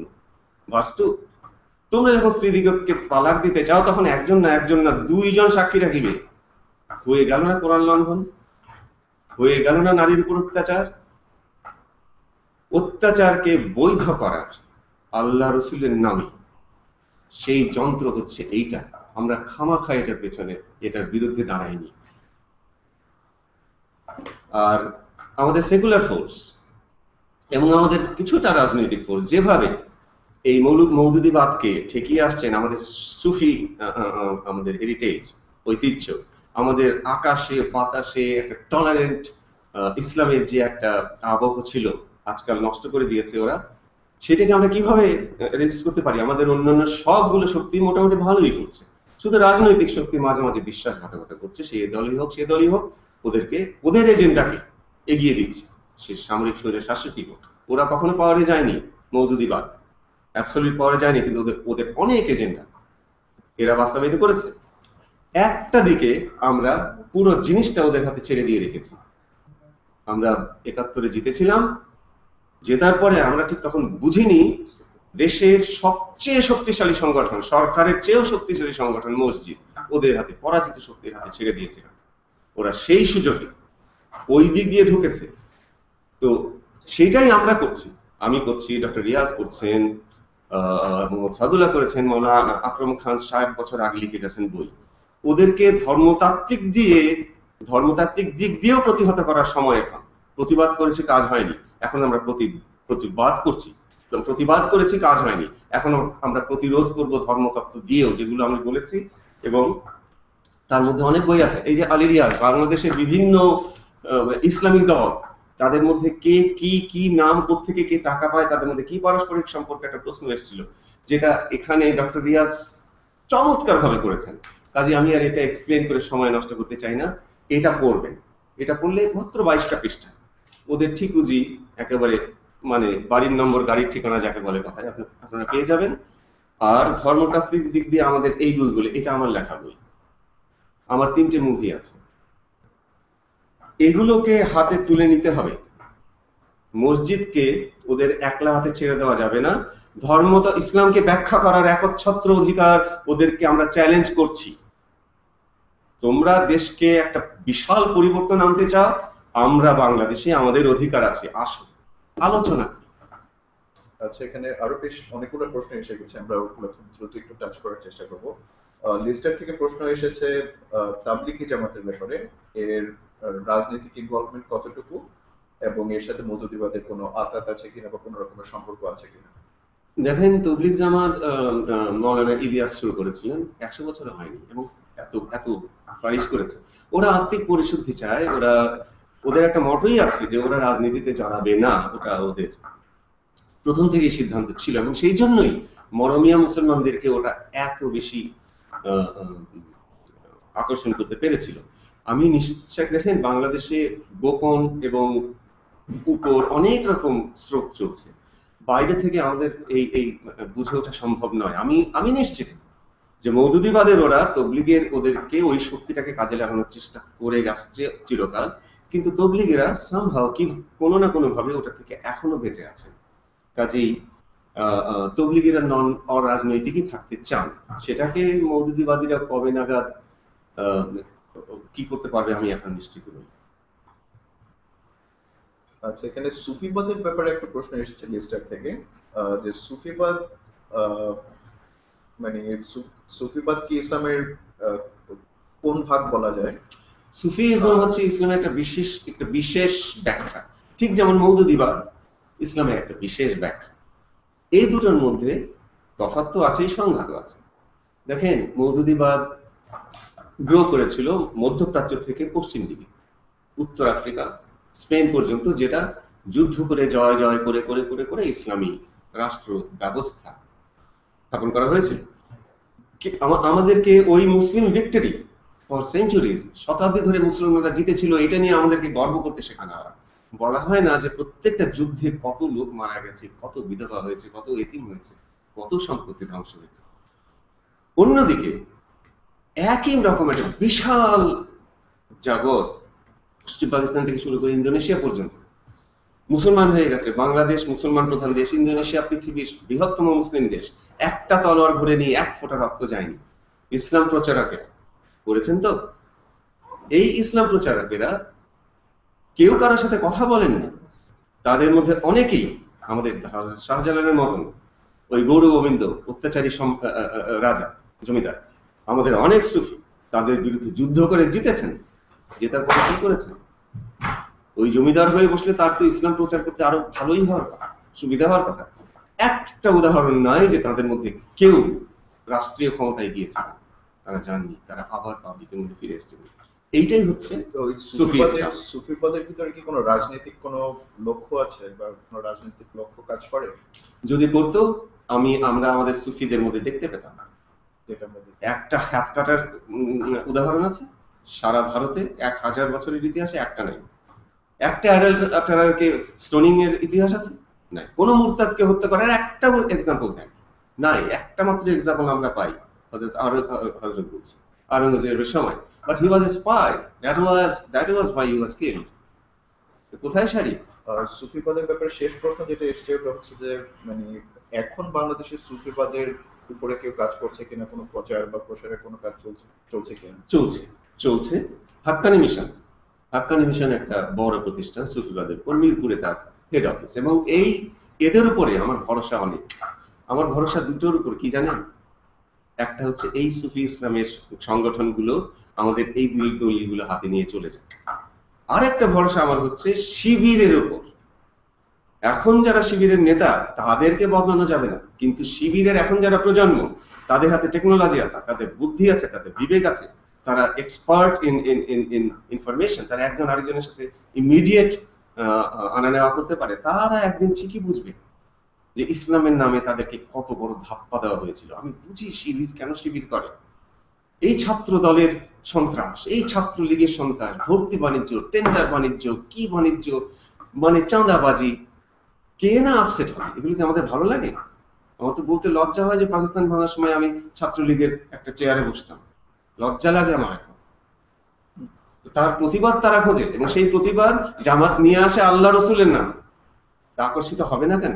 কিন্তু এটার মধ্যে যে কি ফাঁকি আছে, আমরা যদি এখন একটা তত্ত্ব করাইতে থাকি, তোমরা যেটা প্রপোজ করছো ওটা জ্বলন্ত উনুন, কিতাব পড়ে দেখো।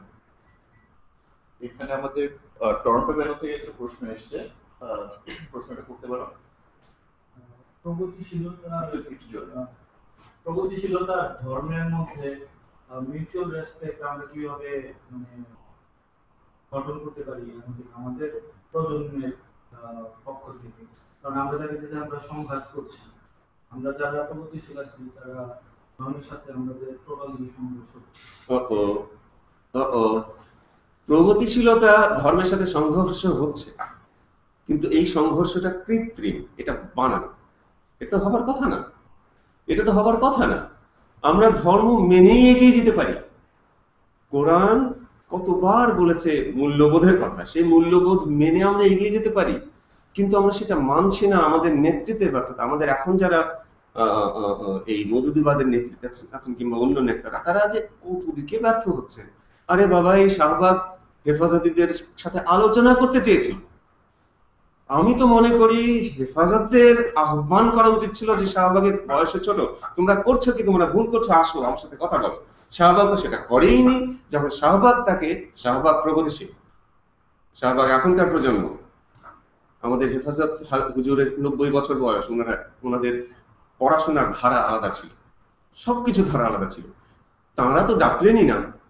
এরা যখন চাইতে চাইলো, ওনারা মুখ ফিরিয়ে দিলেন যে আমরা আলোচনা করবো না। রসুলের একটা 39,000 হাদিসের একটা হাদিস দেখান যে কেউ কখনো রসুলকে বলেছিল যে আলোচনা করতে চাই। লোকে তো ভিড় করে আসতাম। একটা হাদিস দেখান যেখানে নবীজি বলেছেন যে আলোচনা করবো না। বরঞ্চ ওনার সাথে আলোচনা করার কোড কি হবে তার উপরে একটা আয়াত খুদে নাজিল করেছিলেন। কোরআন খুলে দেখেন, পরে আল্লাহই সেটা তুলে নেন। এটা খুব দুঃখের কথা। কেউ যদি নাস্তিক হয়ে যায়, ইসলাম ছেড়ে দেয়, দয়া করে ডাকেন, বোঝান, ইসলামের মিষ্টি জিনিসটা বোঝেন। 10 জনের মধ্যে একজন হলেও তো ফেরার একটা আশা আছে, সেটা কেন করেন? আর একটা কথা বলে ছেড়ে দেব, প্রগতিশীলতার সাথে কোন ধর্মের মূল্যবোধের কোনো বিরোধ তো নাই। মূল্যবোধ ছাড়া যারা প্রগতিশীল তারা সন্ত্রাসী, তারা উল্টা দিকের সন্ত্রাসী। কেননা মূল্যবোধ হচ্ছে আমাদেরকে একটা কাঠামোতে ধরে রাখে। সেই কাঠামোটা না থাকলে সন্ত্রাসী আপনি হবেনই, সেটা ধর্মীয় সন্ত্রাসী হন কিংবা অন্য সন্ত্রাসী হন, এক্সট্রিমিজম। এখানে আরেকটা প্রশ্ন আসছে, এটা হচ্ছে যে মানে আমরা সবসময় প্রায় বলি যে মধ্যপ্রাচ্য থেকে এইসব ইসলাম ভিত্তিক দলগুলার টাকা আসে এবং এটা হচ্ছে তাদের মেইন টাকার উৎস। এটা কতটুকু সত্য এবং কতটুকু মিথ? দেখেন, আমার কাছে কোনো ডাইরেক্ট প্রমাণ নেই, তবে 30 বছর আগে ওরা আর্থিক দিক দিয়ে যত দুর্বল ছিল আমি তো দেখেছি। 50 বছর আগে যত দুর্বল ছিল, তখন আমি ছোট ছিলাম, কিন্তু 40 বছর আগে ওরা কত দুর্বল ছিল, টাকা পয়সা কিছুই ছিল আমরা জানি। কিন্তু এই যে এন্তার মওদুদির বই, বিভিন্ন বই, ওদের বই ফ্রি দেওয়া শুরু করলো। হাসপাতালে আমার আত্মীয় কাজ করে, ফ্রি বই দেওয়া হচ্ছে। এই অনুষ্ঠান, সেই অনুষ্ঠান, টাকাগুলো কোথেকে আসছে আমরা তো আন্দাজ করতে পারি। এখন না হয় ওরা দেশেই টাকা জেনারেট করে, ওরা বুদ্ধিমান কম না, ওরা জানে যে বাইরের টাকায় বেশি দিন চলা যাবে না, নিজের ডানায় উঠতে হবে। দেশ থেকে এখন কোটি কোটি টাকা ওরা আর্ন করে, সেটা পরীক্ষা। এবং এটার সাথে একটু মানে সিমিলার আরেকটা দিক আছে, যেটা এটা অনেকটা মিথের মতো, যে আমরা সবসময় শুনি যে পশ্চিমা দেশগুলা একটা মৌন একটা সমর্থন থাকে এই ধর্মভিত্তিক রাজনৈতিক দলগুলোর প্রতি। এটার কারণটা কি? এটা কি আদৌ সত্য কিনা এবং এটার যুক্তি কতটা কি মনে করেন? এটা সত্য এবং এটা অযৌক্তিক। আমেরিকান অ্যাম্বাসেডর বলেনি জামাত একটা গণতান্ত্রিক দল, মোরারেট, কিন্তু তারা কাজটা কেন করে? তাদের এইটাকে দেখতে গেলে আপনার আমেরিকার ফরেন পলিসি দেখতে হবে। যে ইজিপ্টের নির্বাচনের আগে তালিবানের এগেইনস্টে মুসলিম ব্রাদারহুডকে, মানে যেটা আরেকটা জামাতি, তাকে খাড়া করে দেওয়া হয়। এটা যে কত আত্মঘাতী, ঠিক তখনই আমরা বুঝেছিলাম যে রিফ্লেকশন আমরা বাংলাদেশে দেখবো কিনা। পরে দেখছি হাসিনা সরকার জামাতের এগেইনস্টে ইনকিলাব দলকে খাড়া করে দিল, এবং ইনকিলাব দলের দাবি ইসলামী বিশ্ববিদ্যালয়, আরবি বিশ্ববিদ্যালয় প্রতিষ্ঠা করা হবে। এটা কিন্তু সংসদে পাস হয়ে গেছে, এটা এখন বাজেট বরাদ্দ করা হবে। এটা ডেফিনেটলি আবার একটা মওদুদি বাদ পড়ানোর কারখানা হবে। এই যে আওয়ামী লীগ ধীরে ধীরে ধীরে ধীরে একটু একটু করে এগিয়ে যাচ্ছে সারিয়ার দিকে। পরশুদিন না তার আগের দিন যুগান্তরে দেখলাম যে এখন পুলিশ যে কোনো লোককে যে কোনোখানে অ্যারেস্ট করতে পারবে, কোনো ওয়ারেন্ট লাগবে না, যদি পুলিশ মনে করে যে সে আল্লাহ রসুলের নামে খারাপ কিছু করেছে। আমাদের দুর্নীতিপ্রবণ পুলিশ অলরেডি তারা গ্রেপ্তার বাণিজ্য করে বিখ্যাত। গ্রেপ্তার করে, এত টাকা দাও, তারপরে চলে যায়, করে না। তাদের হাতে এই ক্ষমতাটা তুলে দেওয়া হলো। পুলিশ তো বলবে যে এবার আয়, তুই এটা বলেছিস, হ্যাঁ, এখন কেস হবে, কি 20,000 টাকা দাও, না দিয়ে যাবেন কোথায়? এইটাই ব্লাসফেমি আইনের কুফল, যেটা পাকিস্তান পদে পদে বলছে। আচ্ছা, এখানে একটা কমেন্ট আছে বিদিতদার, নিউ ক্যাসল থেকে। বিদিতদার শুনতে পাচ্ছেন? হ্যালো। হ্যাঁ, আমি শুনতে পাচ্ছি। হ্যাঁ হ্যাঁ, আপনার একটা কমেন্ট ছিল মনে হয়, কমেন্টটা করেন। হ্যাঁ, হাসান ভাই, উইথ ডিউ রেসপেক্ট, আমি পুরোপুরিভাবে মানতে পারলাম না যে ধর্মীয় মূল্যবোধ ছাড়া প্রগতিশীলতা ধ্বংসাত্মক হতে পারে। মানে ইফ আই ইন্টারপ্রেট আপনি যেটা বলেছেন, আমার মনে হয় না যে আমরা যে প্রগতিশীলতার সংজ্ঞা জানি সেখানে অবশ্যই মানবিক মূল্যবোধ একটি বড় অংশ। মানবিক মূল্যবোধ ছাড়া কোনো কিছুই টিকতে পারে না। কিন্তু মানে একদম কোট আনকোট ধর্মীয় মূল্যবোধের কি খুব প্রয়োজন রয়েছে সেক্ষেত্রে? এর জবাবটা আমি খুব সংক্ষেপেই দেব, যে তাত্ত্বিক দিক দিয়ে আপনি কারেক্ট, কিন্তু বাস্তব দিক দিয়ে আমি কারেক্ট। তার কারণ আমরা যারা কোটি কোটি লোক ধর্মে বিশ্বাস করি, আমরা মানুষ হিসাবে দুর্বল, আমাদের ষড়রিপুর তাড়না তাড়া করে বেড়ায়, আমরা ভুল করতে পারি। এর মধ্যে অনেকটা সময় আমাকে কোরআন বলে মূল্যবোধে ঠিক রাখে, আমাকে রসুল আমার মূল্যবোধে ঠিক রাখে। এটা হচ্ছে বাস্তব, কোটি কোটি লোকের জন্য এটাই বাস্তব। তবে তত্ত্বগত দিক থেকে আপনি বলতে পারেন যে হ্যাঁ, মানুষ তো একটা মূল্যবোধ নিয়েই জন্মায়, সেই মূল্যবোধই এনাফ, যথেষ্ট তাকে প্রগতিশীল করা। কিন্তু যখন আমি আমার পা পিছলাবে, তখনই কোরআনের ওই আয়াতটা চলে আসে, সূরা ইমরান ভার্স 9, রিমাইন্ডার, মনে করিয়ে দেওয়া। কি মনে করিয়ে দেওয়া? তুমি যে মূল্যবোধ নিয়ে জন্মিয়েছিলে সেটাকে আমি মনে করিয়ে দিচ্ছি আবার, ওটা আমার দরকার আছে। কোটি কোটি লোক আমরা মূল্যবোধ নিয়ে প্রগতিশীল হতে পারবো না যদি ধর্মের ওই সাপোর্টটা না পাই, কেন আমরা দুর্বল। কেউ যদি অত শক্তিশালী হয় সে হোক, এবং সেরকম আছে। সেক্ষেত্রে এখানে একটা একটু যোগ করি বিদিতার সাথে, তো নাস্তিকরা কি প্রগতিশীল হতে পারে না? অবশ্যই হতে পারে। কেন ভালো প্রগতিশীল হতে পারে। কেন? আমাদের এই যে রবীন্দ্রসঙ্গীত গায়ক, বিশাল গায়ক ছিলেন, উনি কম স্পিরিচুয়াল ছিলেন নাকি? কি নাম? কলিম শারাফি। কম স্পিরিচুয়াল ছিলেন নাকি? আমাদের ডক্টর আহমেদ শরীফ কত স্পিরিচুয়াল লোক, একটা খারাপ কথা বলতেন না, কারো কোনোদিন ক্ষতি করেননি, গালাগালি করেননি, অত্যন্ত স্পিরিচুয়াল লোক। তারা তো নাস্তিক ছিলেন। আমি আরো নাস্তিককে জানি, শোনার মতো মানুষ, আল্লাহকে মানে না মানে সেটা আল্লাহ বিচার করবেন, কিন্তু মানুষের জন্য তারা আশীর্বাদ। কত চ্যারিটি করে তারা। পুরো পাকিস্তানে আর্থকোয়েক হয়েছে, টাকা পাঠিয়ে দিচ্ছে, চেনেও না। কাজেই ধর্ম মূল্যবোধকে সংহত করতে সাহায্য করে সাধারণ মানুষের জন্য। উপরের লেভেলে যারা আছেন তারা নাস্তিক হয়েও স্পিরিচুয়াল হতে পারেন। মূল্যবোধ কোন ধর্মের একক ঠিকাদারি নয়।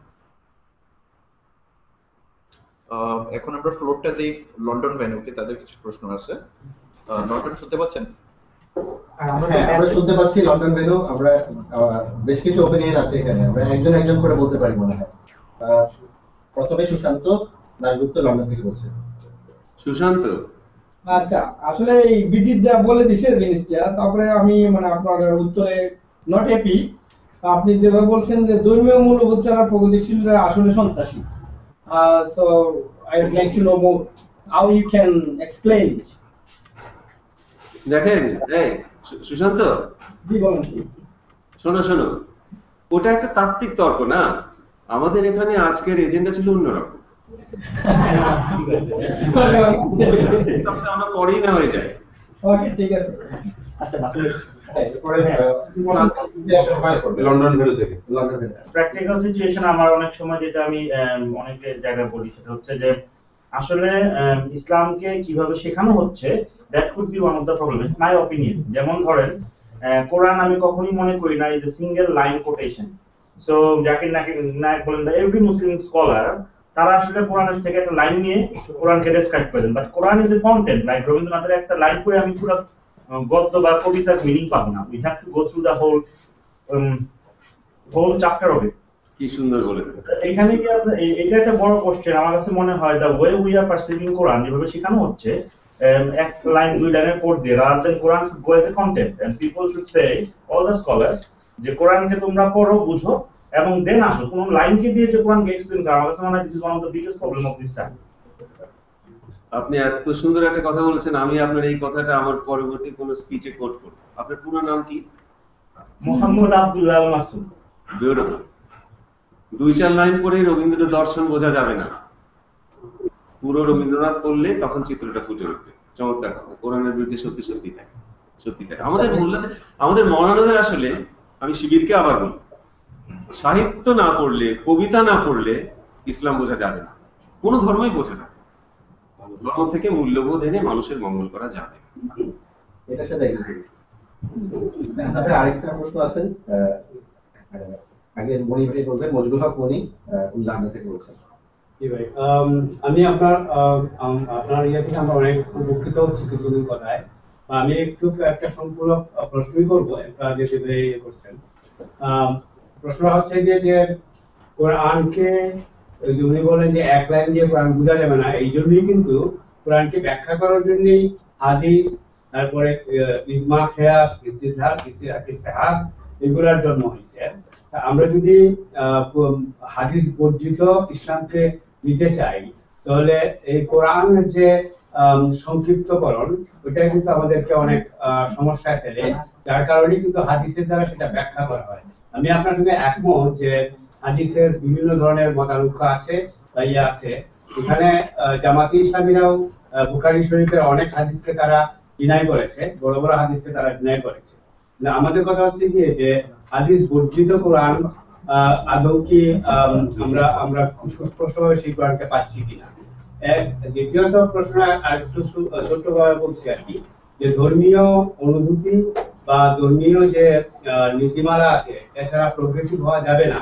বিকজ তখনই সাজবে যে ধর্মকে, যে কোনো ধর্মকে যদি সত্যিকার অর্থে সেই ধর্মের নীতিমালা মানুষ গ্রহণ করে এবং প্র্যাকটিস করে, তখনই আমাদের প্রগতিশীলতার সাথে এটা খাপ খাবে, আদারওয়াইজ খাপ খাবে না।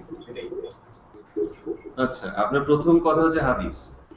দেখুন, আমি আগেই বলেছি যে আহলে কোরআন যারা আছে হাদিসকে টোটালি বাদ দেয়, আমি সে পথে যাই না। কারণ হাদিস থেকে আমরা অনেক ভালো ভালো জিনিস জানতে পারি। যেমন আমি তো অনেক হাদিসের কোটেশন দিলাম যেটা দিয়ে আমরা নারী অধিকার রক্ষা করতে পারি, দেয়নি? কিন্তু আবার যেমন ধরেন সহিহ বুখারী ভলিউম 4 হাদিস নাম্বার 188, ওটা বানরের পরকীয়ার উপর একটা হাদিস, ওটা দিয়ে আমরা কি করব? and if that is not enough, সহিহ ইবনে মাজাহতে আছে রাসূলুল্লাহ বলেছেন গিরগিটি না টিকটিকি যে ওরাও নাকি ব্যভিচারী। এগুলো নিয়ে আমরা কি করব?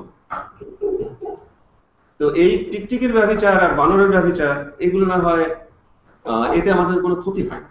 ক্ষতি হয় তখন যে পাথরের আড়ালে ইহুদি লুকিয়ে থাকিবে, পাথর তোমাকে বলিবে যে আমার পেছনে ইহুদি লুকাইয়া আছে, খুন কর। এগুলো ক্ষতি হয়।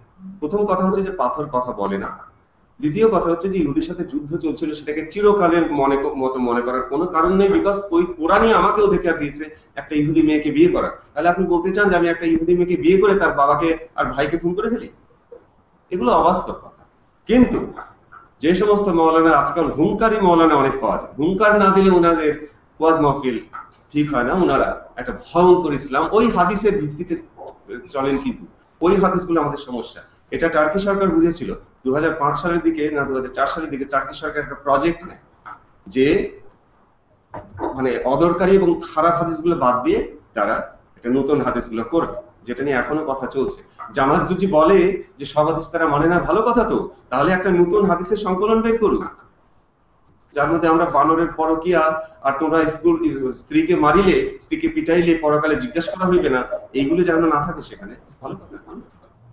আর ধর্ম সম্বন্ধে আবার বললাম যে ধর্ম এবং নৈতিকতা, আমাদের মতো কোটি কোটি লোককে ধর্ম, আমাদের নিজেদের ধর্ম, সব ধর্মই আমাদের নৈতিকতা বজায় রাখতে সাহায্য করে, কিন্তু নৈতিকতা কোনো ধর্মের একক সম্পত্তি নয়।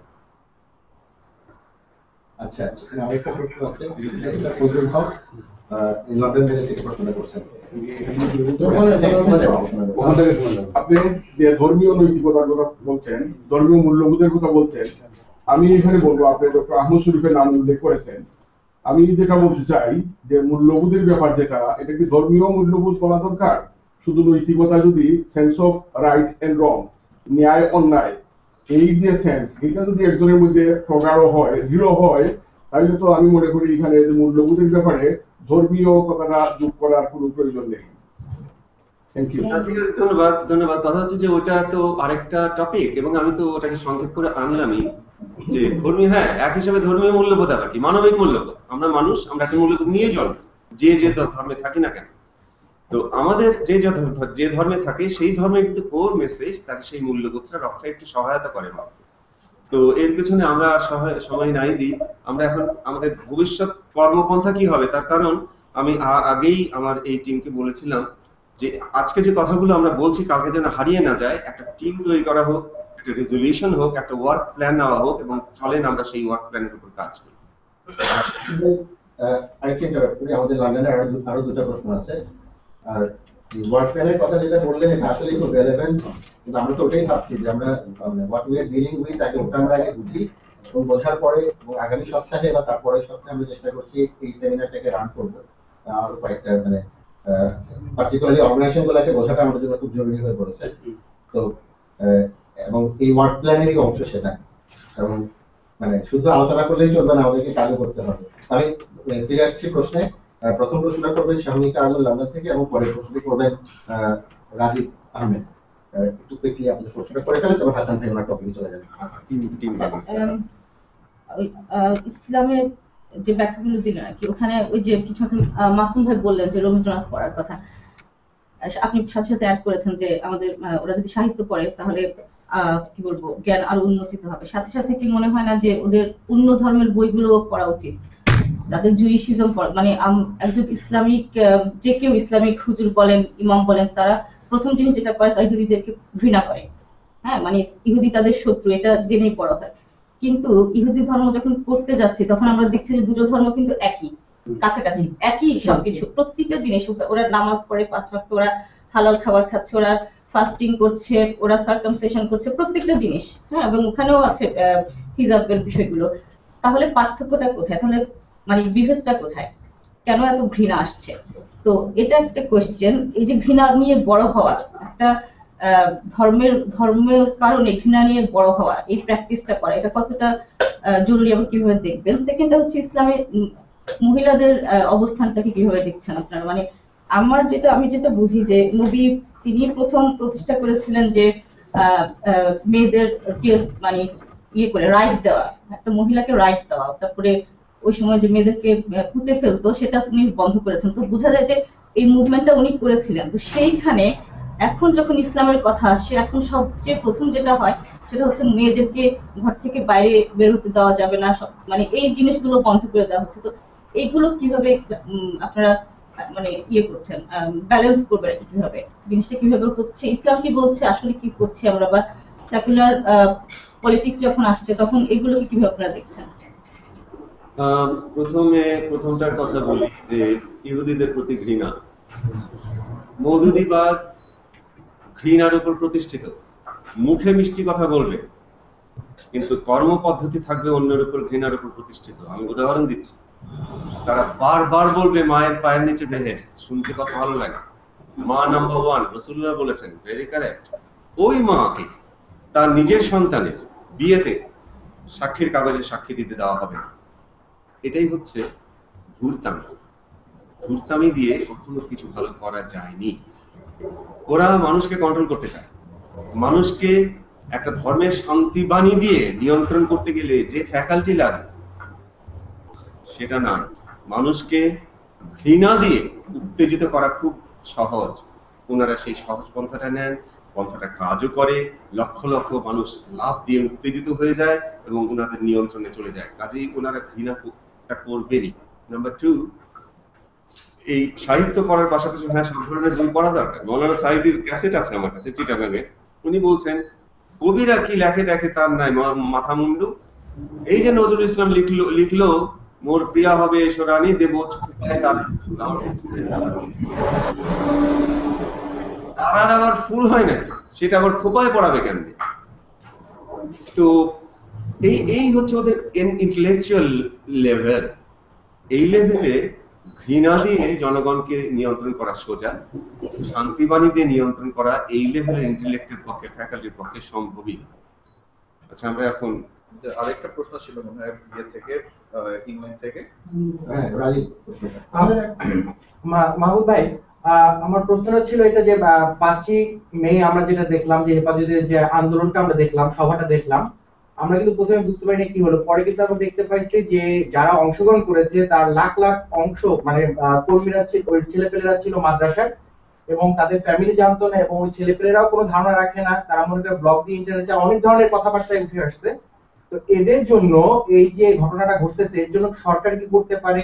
মানে মাদ্রাসা যে শিক্ষা ব্যবস্থা, শিক্ষানীতি, সেখানে শিক্ষক যারা আছেন তাদের নিয়োগের ব্যাপারে, কারণ আমরা চাই না কোনো শিক্ষাঙ্গনের একটা ছাত্র, একটা পুরো শিক্ষাঙ্গন চলে যাবে একটা আন্দোলনে, যে আন্দোলনের কোনো ভিত্তি নাই, তারা ভুলভাবে পরিচালিত হবে।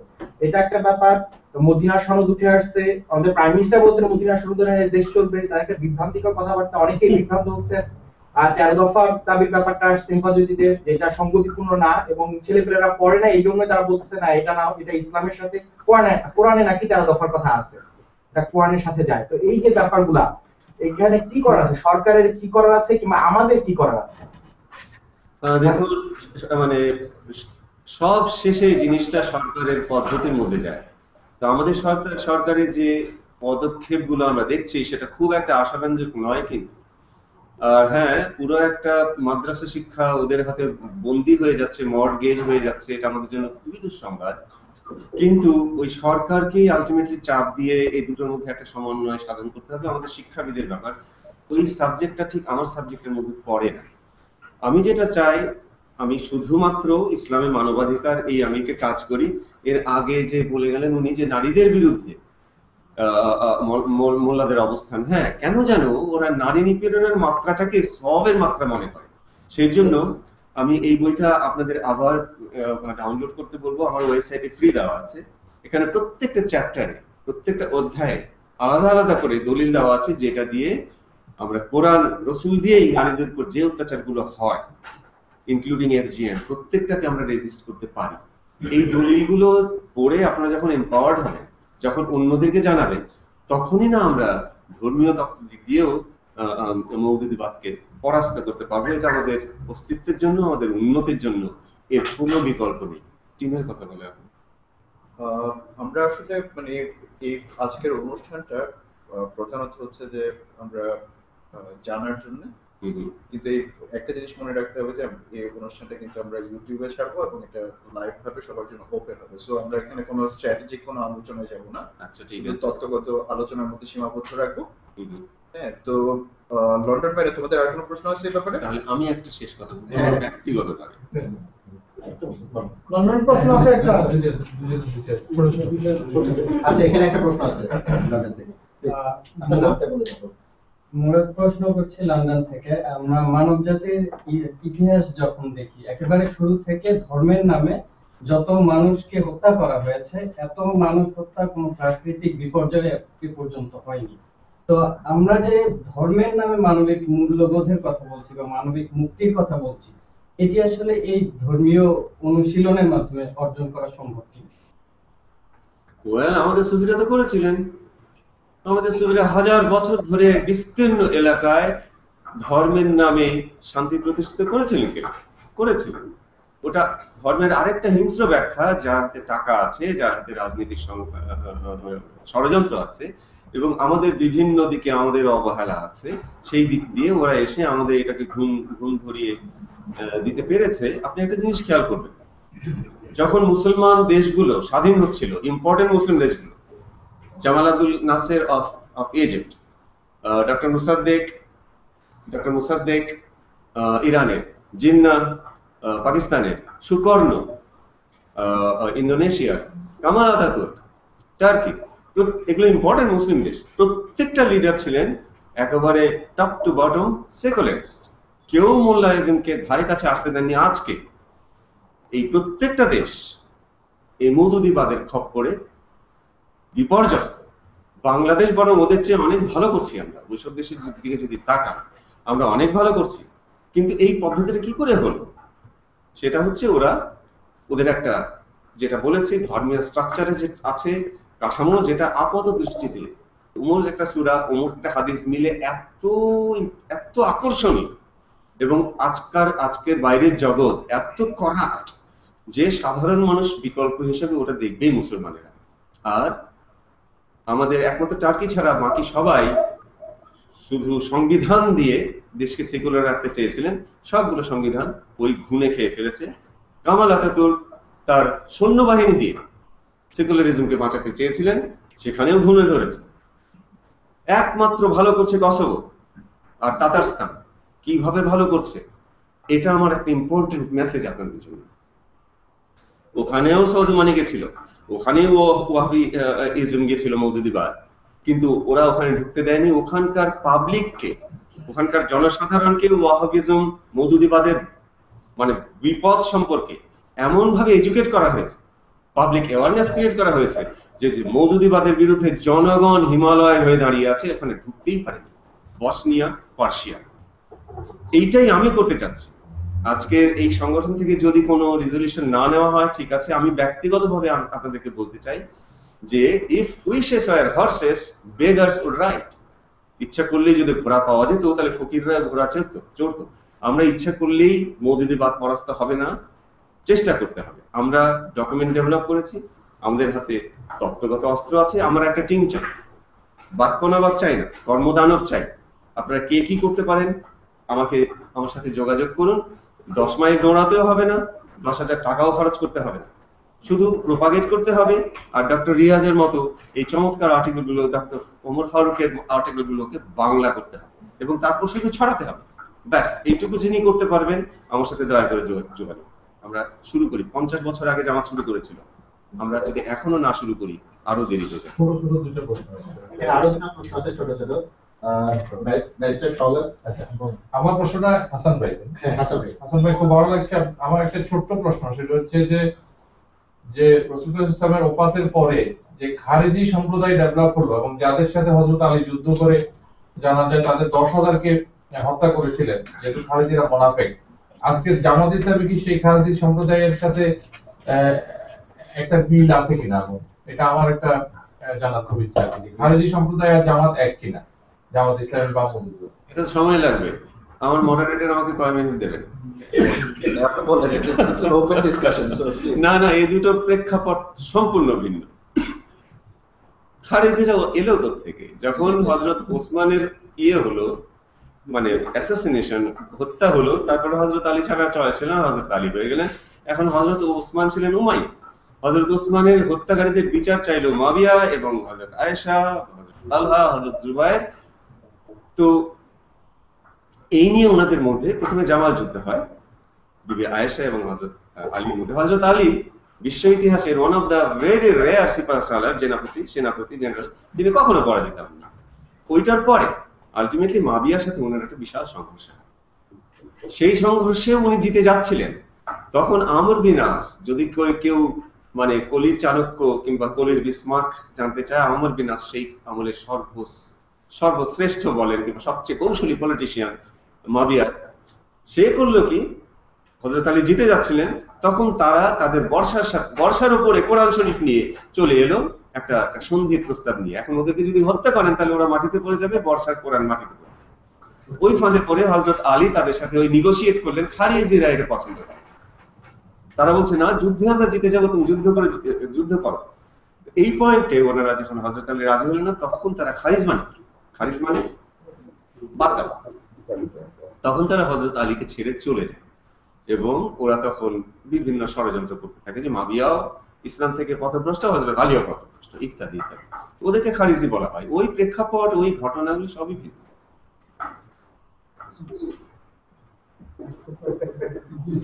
আরেকটা প্রশ্ন, ছোট শেষ প্রশ্ন থেকে লন্ডন থেকে লাস্ট, অনেক লম্বা হয়ে যাচ্ছে আসলে আলোচনা। লন্ডন থেকে প্রশ্নটা ঠিক, আসলে একটা মতামত শেয়ার করতে চাই। সেটা হচ্ছে কি যে অলরেডি এখানে অনেকবার কথা বলা হয়ে গেছে, দুটো প্রশ্ন হয়ে গেছে। আমি হাসান ভাই আপনার সাথে একমত ধর্মীয় মূল্যবোধ ব্যাপারটায়। কারণ হচ্ছে গিয়ে যে তাত্ত্বিকভাবে আলোচনা করলে এটা নিয়ে আসলে অনেক বিস্তর তর্ক বিতর্ক করা যাবে। বাট আজকে আমাদের যে স্ট্র্যাটেজি আর কি, আমরা যেদিকে যাচ্ছি, আজকে আমাদের মূল টার্গেটটা হচ্ছে গিয়ে বাংলাদেশে একটি শরিয়া ভিত্তিক রাষ্ট্র যে একটা অপোজিশনের সাথে চালানো হচ্ছে, এটাকে প্রোটেস্ট করা। আমি একটা জিনিস বিলিভ করি যে আসলে we can't change the system without being within the system. So ধর্মীয় মূল্যবোধ ছাড়া যদি আমরা আজকে হেফাজত ইসলামকে কন্টেন করতে যাই, তাহলে আমরা কি বলতে হবে? আমাদেরকে বলতে হবে যে না, সত্য কথা বলা ভালো, মিথ্যা বলা খারাপ। আমরা এটা কোনো কোরআনের আয়াত বলি অথবা গীতার আয়াত বলি অথবা ত্রিপিটকের আয়াত বলি, এখান থেকে যদি আমরা রেফার করতে না পারি, তাহলে কিন্তু আমাদের স্ট্যান্ডিংটা আমরা পাচ্ছি না। সো আমরা ওদের সাথে চ্যালেঞ্জটা করবো কোন স্ট্যান্ডিং থেকে? বাংলাদেশ একটি মুসলিম মেজরিটি কান্ট্রি, এখানে কিন্তু আমি মনে করি পার্সোনালি যে এই ব্যাপারগুলোকে আজকের যে অবস্থা, এটা যদি আমরা চ্যালেঞ্জ করতে যাই যে ওরা যেটা বলছে এটা ভুল বলছে, এটা বলার জন্য আমার মনে হয় যে মানবিক মূল্যবোধের চেয়ে ধর্মীয় মূল্যবোধ থেকে রেফার করাটা অনেক স্ট্রঙ্গার হবে, অনেক বেশি স্ট্রঙ্গার হবে। আর দ্বিতীয় যে আরেকটি মতামত আপনি অলরেডি বলে দিয়েছেন আপনি কিছুক্ষণ আগে, যে আপনার সাথে যোগাযোগ করতে বলেছেন যে যারা এই ব্যাপারে ইন্টারেস্টেড একটা টিম আপনি চাচ্ছেন। আমি যেটা বলবো সেটা হচ্ছে যে আজকের যুগে, এই সময়ে, ঠিক এই বর্তমানে হেফাজত ইসলাম, জামায়াতে হেফাজত ইসলাম, হোয়াটএভার ইট ইজ, তারা যাই না করছেন, এটা চ্যালেঞ্জ করার জন্য আমাদের ধর্মীয় নলেজ এটা আরো বেশি স্ট্রঙ্গার হওয়া উচিত। এটার জন্য আমার মনে হয় যে এটা একটা সুপারিশ থাকলো যে আইসিএসএফ যেমন আমরা একটা ডাটাবেস শেয়ার করি, মুক্তিযুদ্ধের অনেক ইনফরমেশন আমরা শেয়ার করি, আমরা জানতে পারি না, আমরা এই প্রজন্ম মুক্তিযুদ্ধ অনেক ব্যাপারে জানি না, ডেটাবেস থেকে আমরা অনেক কিছু জানতে পারি। তো ইসলামের এরকম একটা ব্যাপার, এরকম একটা টিম ওয়ার্ক করা হোক যে ইসলামের বিভিন্ন ব্যাপার, যারা হিন্দু আছেন তারা হিন্দু বিভিন্ন ব্যাপার এগুলো শেয়ার করুন, যে ওই পয়েন্টে গুলো আমরা যাতে তাদেরকে ফাইট করতে পারি। আচ্ছা, ঠিক বলেছেন, আপনি ঠিকই বলেছেন। এখন 2 ঘন্টা হয়ে গেল এবং ক্লোজিং স্টেটমেন্ট আরমান দেওয়ার আগে টরন্টো ফ্যানের উপরে কিছু প্রশ্ন আছে। আরো প্রশ্ন? আশরাফ, আরো প্রশ্ন রিলেভেন্ট? একটা জামাত, তারপর মাদ্রাসাপন্থী দল, তাবলীগ দল এবং কমিউনিস্ট দল। তাবলীগ দল বলা হচ্ছে তারা শরিয়া ভিত্তিক সরকারের পক্ষে না, বাকি তিনটা দল পক্ষে, কিন্তু তাদের মধ্যে বিভিন্ন রকম মতভেদ আছে। এইসব ক্ষেত্রে আমাদের প্রবুদ্ধ আন্দোলনের কোনো একটা দল কোনোভাবে কি ইয়া হতে পারে কিনা, সহযোগী হতে পারে কিনা? হ্যাঁ। আর একটা সেকেন্ড কোশ্চেন হচ্ছে, একই জিনিস আপনি বললেন যে ছাত্রদল ছাত্রলীগের সন্ত্রাস বা বিভিন্ন অন্যায় অত্যাচারের এগেইনস্টে শিবির বা জামাত একটা বড় পাওয়ার হিসাবে মানে দাঁড়ালো। সেক্ষেত্রে আমরা কি কোনো পলিটিক্যাল বুঝছি না বা কোনো রকম একটা মুভমেন্ট স্টুডেন্টদের মধ্যে একটা শুরু করতে পারি কিনা, যাতে আমরা একটা তাত্ত্বিক বর্ণ কোনোভাবে বলেন যে আমরা কি একটা শুরু করতে পারি আমরা চাই। যে কোনো মূল্যবোধের পক্ষে আন্দোলন শুরু করা সম্ভব, শুধু বাক্য নবাবদি হবে না, কর্মদানব লাগবে। Number one. আর প্রথম প্রশ্নটা বিভিন্ন দল, আমি আবার বলছি, ডক্টর আলী রিয়াজের চমৎকার কাজ আছে, এর মধ্যে সবকিছু এক্সপ্লেন করা আছে। আমার মনে হয় 2 ঘন্টা চলে গেছে। শেষ কথা, মাথা ব্যথার ওষুধ 30,000 বৈজ্ঞানিক 30 বছর ধরে ডেভেলপ করুক না করুক আমার কিছু আসে যায় না। আমার মাথা ব্যথা যদি না সারে, তাহলে আমি বিকল্প খুঁজব। এই শারিয়া আইনগুলো, আমি তো অনেকগুলো উদাহরণ দেখালাম, যে সামাজিক অসুখ সারানোর ব্যাপারে এগুলো তো কাজ করছেই না প্র্যাকটিক্যালি, বরং আরো বাড়িয়ে দিচ্ছে। এই যে পর্দার ব্যাপারে হেফাজত এত হই হই করলো, মাত্র কি কয়েক মাস আগে সৌদি আরবের একটা স্টাডি টেলিভিশনে আছে, আমার কাছে সারা দুনিয়া দেখেছে। সৌদি আরব তো পর্দার কেন্দ্রভূমি, সেখানকার অবস্থা কি? 23% বাচ্চা, তার মধ্যে মোটামুটি প্রতি 4 জনের একটা বাচ্চা ছোটবেলায় ধর্ষিতা হয় আত্মীয় স্বজনের দ্বারা। এটা আরবি টেলিভিশনে দেওয়া আছে। ওদের রিয়াদে 46%, 100 জনের মধ্যে 46 জন তরুণ তরুণী সমকামী, ছেলেরা ছেলেদের সাথে, মেয়েরা মেয়েদের সাথে। এই সংখ্যা অন্য এক শহরে 26%। তাহলে ওই পর্দা নিয়ে আমরা যাচ্ছিটা কোথায়? বাস্তবের সাথে মেলাতে হবে, বাস্তব বাদ দিয়ে কিছু হবে না। এনিওয়ে, আমি এখন সবাইকে অনেক অনেক ধন্যবাদ দিচ্ছি।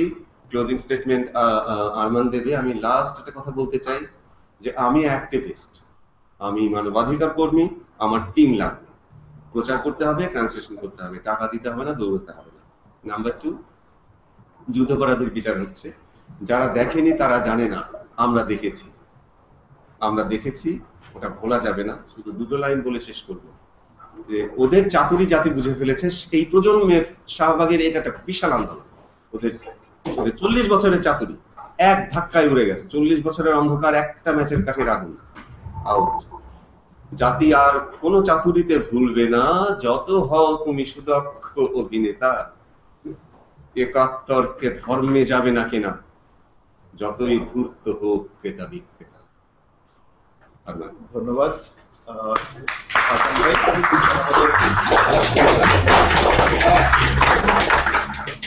আমাদের এখানে ক্লোজিং স্টেটমেন্টটা গিয়ে দিবেন, সুশান্ত দা দিবেন লন্ডন থেকে। সুশান্ত দা।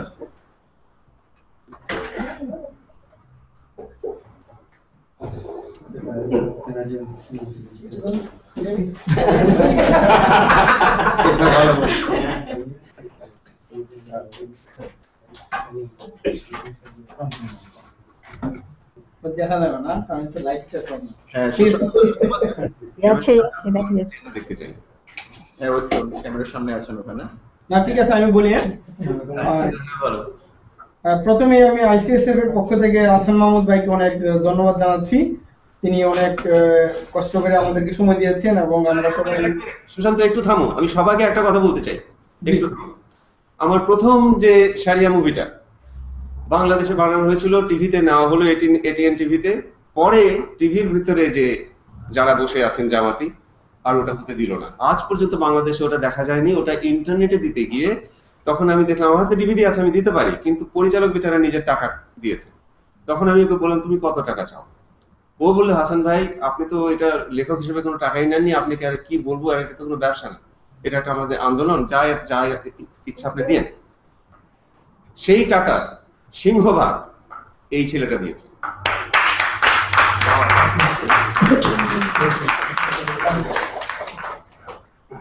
ধন্যবাদ হাসান ভাই। আমি আবারও ধন্যবাদ জানাই যে আপনি আমাকে এই ধন্যবাদটুকু দিয়েছেন।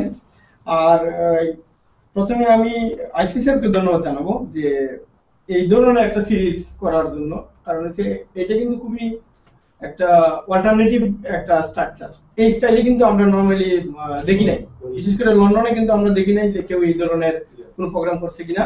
বাট এই ধরনের প্রোগ্রাম বাংলাদেশে কিছু প্রাইম মিনিস্টার কার্যালয় থেকে নিজে কিছু করতেছেন উনার মাধ্যমে শুধুমাত্র। তো আমরা ওই ক্ষেত্রে সেকেন্ড যে আমরা যারা আইসিসিএফ এর মাধ্যমে এই ধরনের একটা প্রোগ্রাম করতে পারছি, এবং this is just a start. তো আমরা নেক্সট ডে আরো এইটাই কিন্তু পরবর্তীতে আমরা এক্সিকিউট করব আরো একটু হায়ার স্টাইলে এবং ব্রডার অ্যাপ্লিকেশন নিয়ে। তো আমি প্রথমে আবারও ধন্যবাদ জানাচ্ছি প্রজন্ম কানাডাকে এবং আমাদের টেক টিমকে, এবং এখানে যারা আসছেন সবাইকে আমি ধন্যবাদ জানাচ্ছি।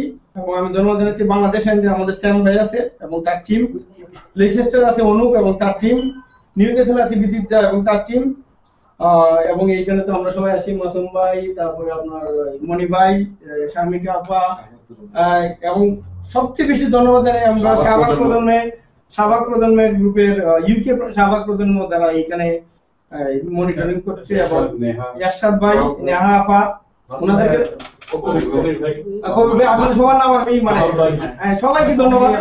হ্যাঁ, আর একদম মানে বেশি ধন্যবাদ হলো আমাদের বাংলাদেশে যারা শাহবাগ প্রজন্মের যারা পরিচালিত করছে, ইমরান, মারুফ, আজাদ, সবাইকে আমার তরফ থেকে বিশেষ ধন্যবাদ, আইসি সাহেব তরফ থেকে ধন্যবাদ, এবং বিশেষ করে রায়ন ভাইকে তো অবশ্যই ধন্যবাদ।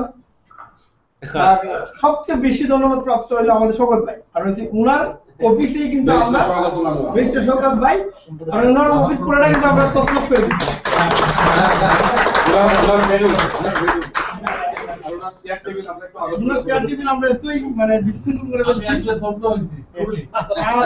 আরো ধন্যবাদ জানাই আমি আমাদের ইউকে আওয়ামী লীগের আইন সম্পাদক আমাদের ভাই আছেন, উনাকে ধন্যবাদ, হাফিজ ভাই, তারপরে কবির ভাই, আসলে সবাইকে ধন্যবাদ আর কি। এবার আমি শেষ করছি, চঞ্চল ভাই মতো বুঝতে হয়েছে, চঞ্চল ভাইকে অনেক ধন্যবাদ। আর this is the startup. Okay, next time আমরা আরো বিগার অ্যাসপেক্টে এবং বিগার ভেন্যুতে আরো নাইসলি আমরা করবো, এবং ইসলামিক যে সমস্ত আরো অর্গানাইজেশন আছে আমরা তাদেরকেও কল করবো, তারা আসবে, এবং it should be more lively. তো আবারও ধন্যবাদ সবাইকে। আমি একটা কথা সবাইকে জানাতে চাই, তুমি ওই টাকাটা দিয়েছিল বলে আজ আমেরিকায় ইন্টারন্যাশনাল ফিল্ম ফেস্টিভ্যালে ওটা দেখানো হয়েছে, ওটা মালয়েশিয়ায় মালয়েশিয়ান ভাষায় সাবটাইটেল হয়ে গেছে, মালয়েশিয়ারা করেছে, টার্কিশ ভাষায় সাবটাইটেল হয়েছে, এবং অক্সফোর্ড ইউনিভার্সিটি ক্যাম্পাস বিভিন্ন দেশে ওটা দেখানো হয়েছে। এত দূর গেছে শুধু ওই একটা সাহায্যের জন্য। না ভাই, হাসান ভাই, আসলে কি ওই সময় আমরা আসলে আপনি জানেন অনলাইনে আমরা ব্লগিং অ্যাক্টিভিজম করতেছি ফ্রম 2006। আপনি যখন আমাদেরকে বলছিলেন আমরা কিন্তু মানে সাথে সাথে আমি রাজি হয়ে গেছি যে আমরা আপনাদেরকে এটা স্পন্সর করব। মানে শুধু আমি একা না, এখানে আমাদের সব ব্লগাররাই কিন্তু এখানে একটি পার্টিসিপেশন আছে। তো আমরা শেষ করি তাইলে, সবাইকে ধন্যবাদ। একটা জিনিস একটু জানিয়ে রাখি, হাসান ভাই আপনি আপনার ওয়েবসাইটের অ্যাড্রেসটা দিয়ে দেন সবাইকে। খুব সোজা, hasanmahmood.com, HASAN সিঙ্গেল এস একসাথে MAHMUD, HASANMAHMUD, hasanmahmood.com। আচ্ছা ঠিক আছে, তাহলে তো এটা আমাকে আরেকটা মিনিট সময় দেন। আসলে কি ওই এই সবার নাম বলা তো সম্ভব না, মাঝে মাঝে মিস হয়ে যায়। আনমান ভাই কিন্তু পুরো West Bengal medical from Canada, তো স্পেশাল থ্যাঙ্কস টু আনমান ভাই।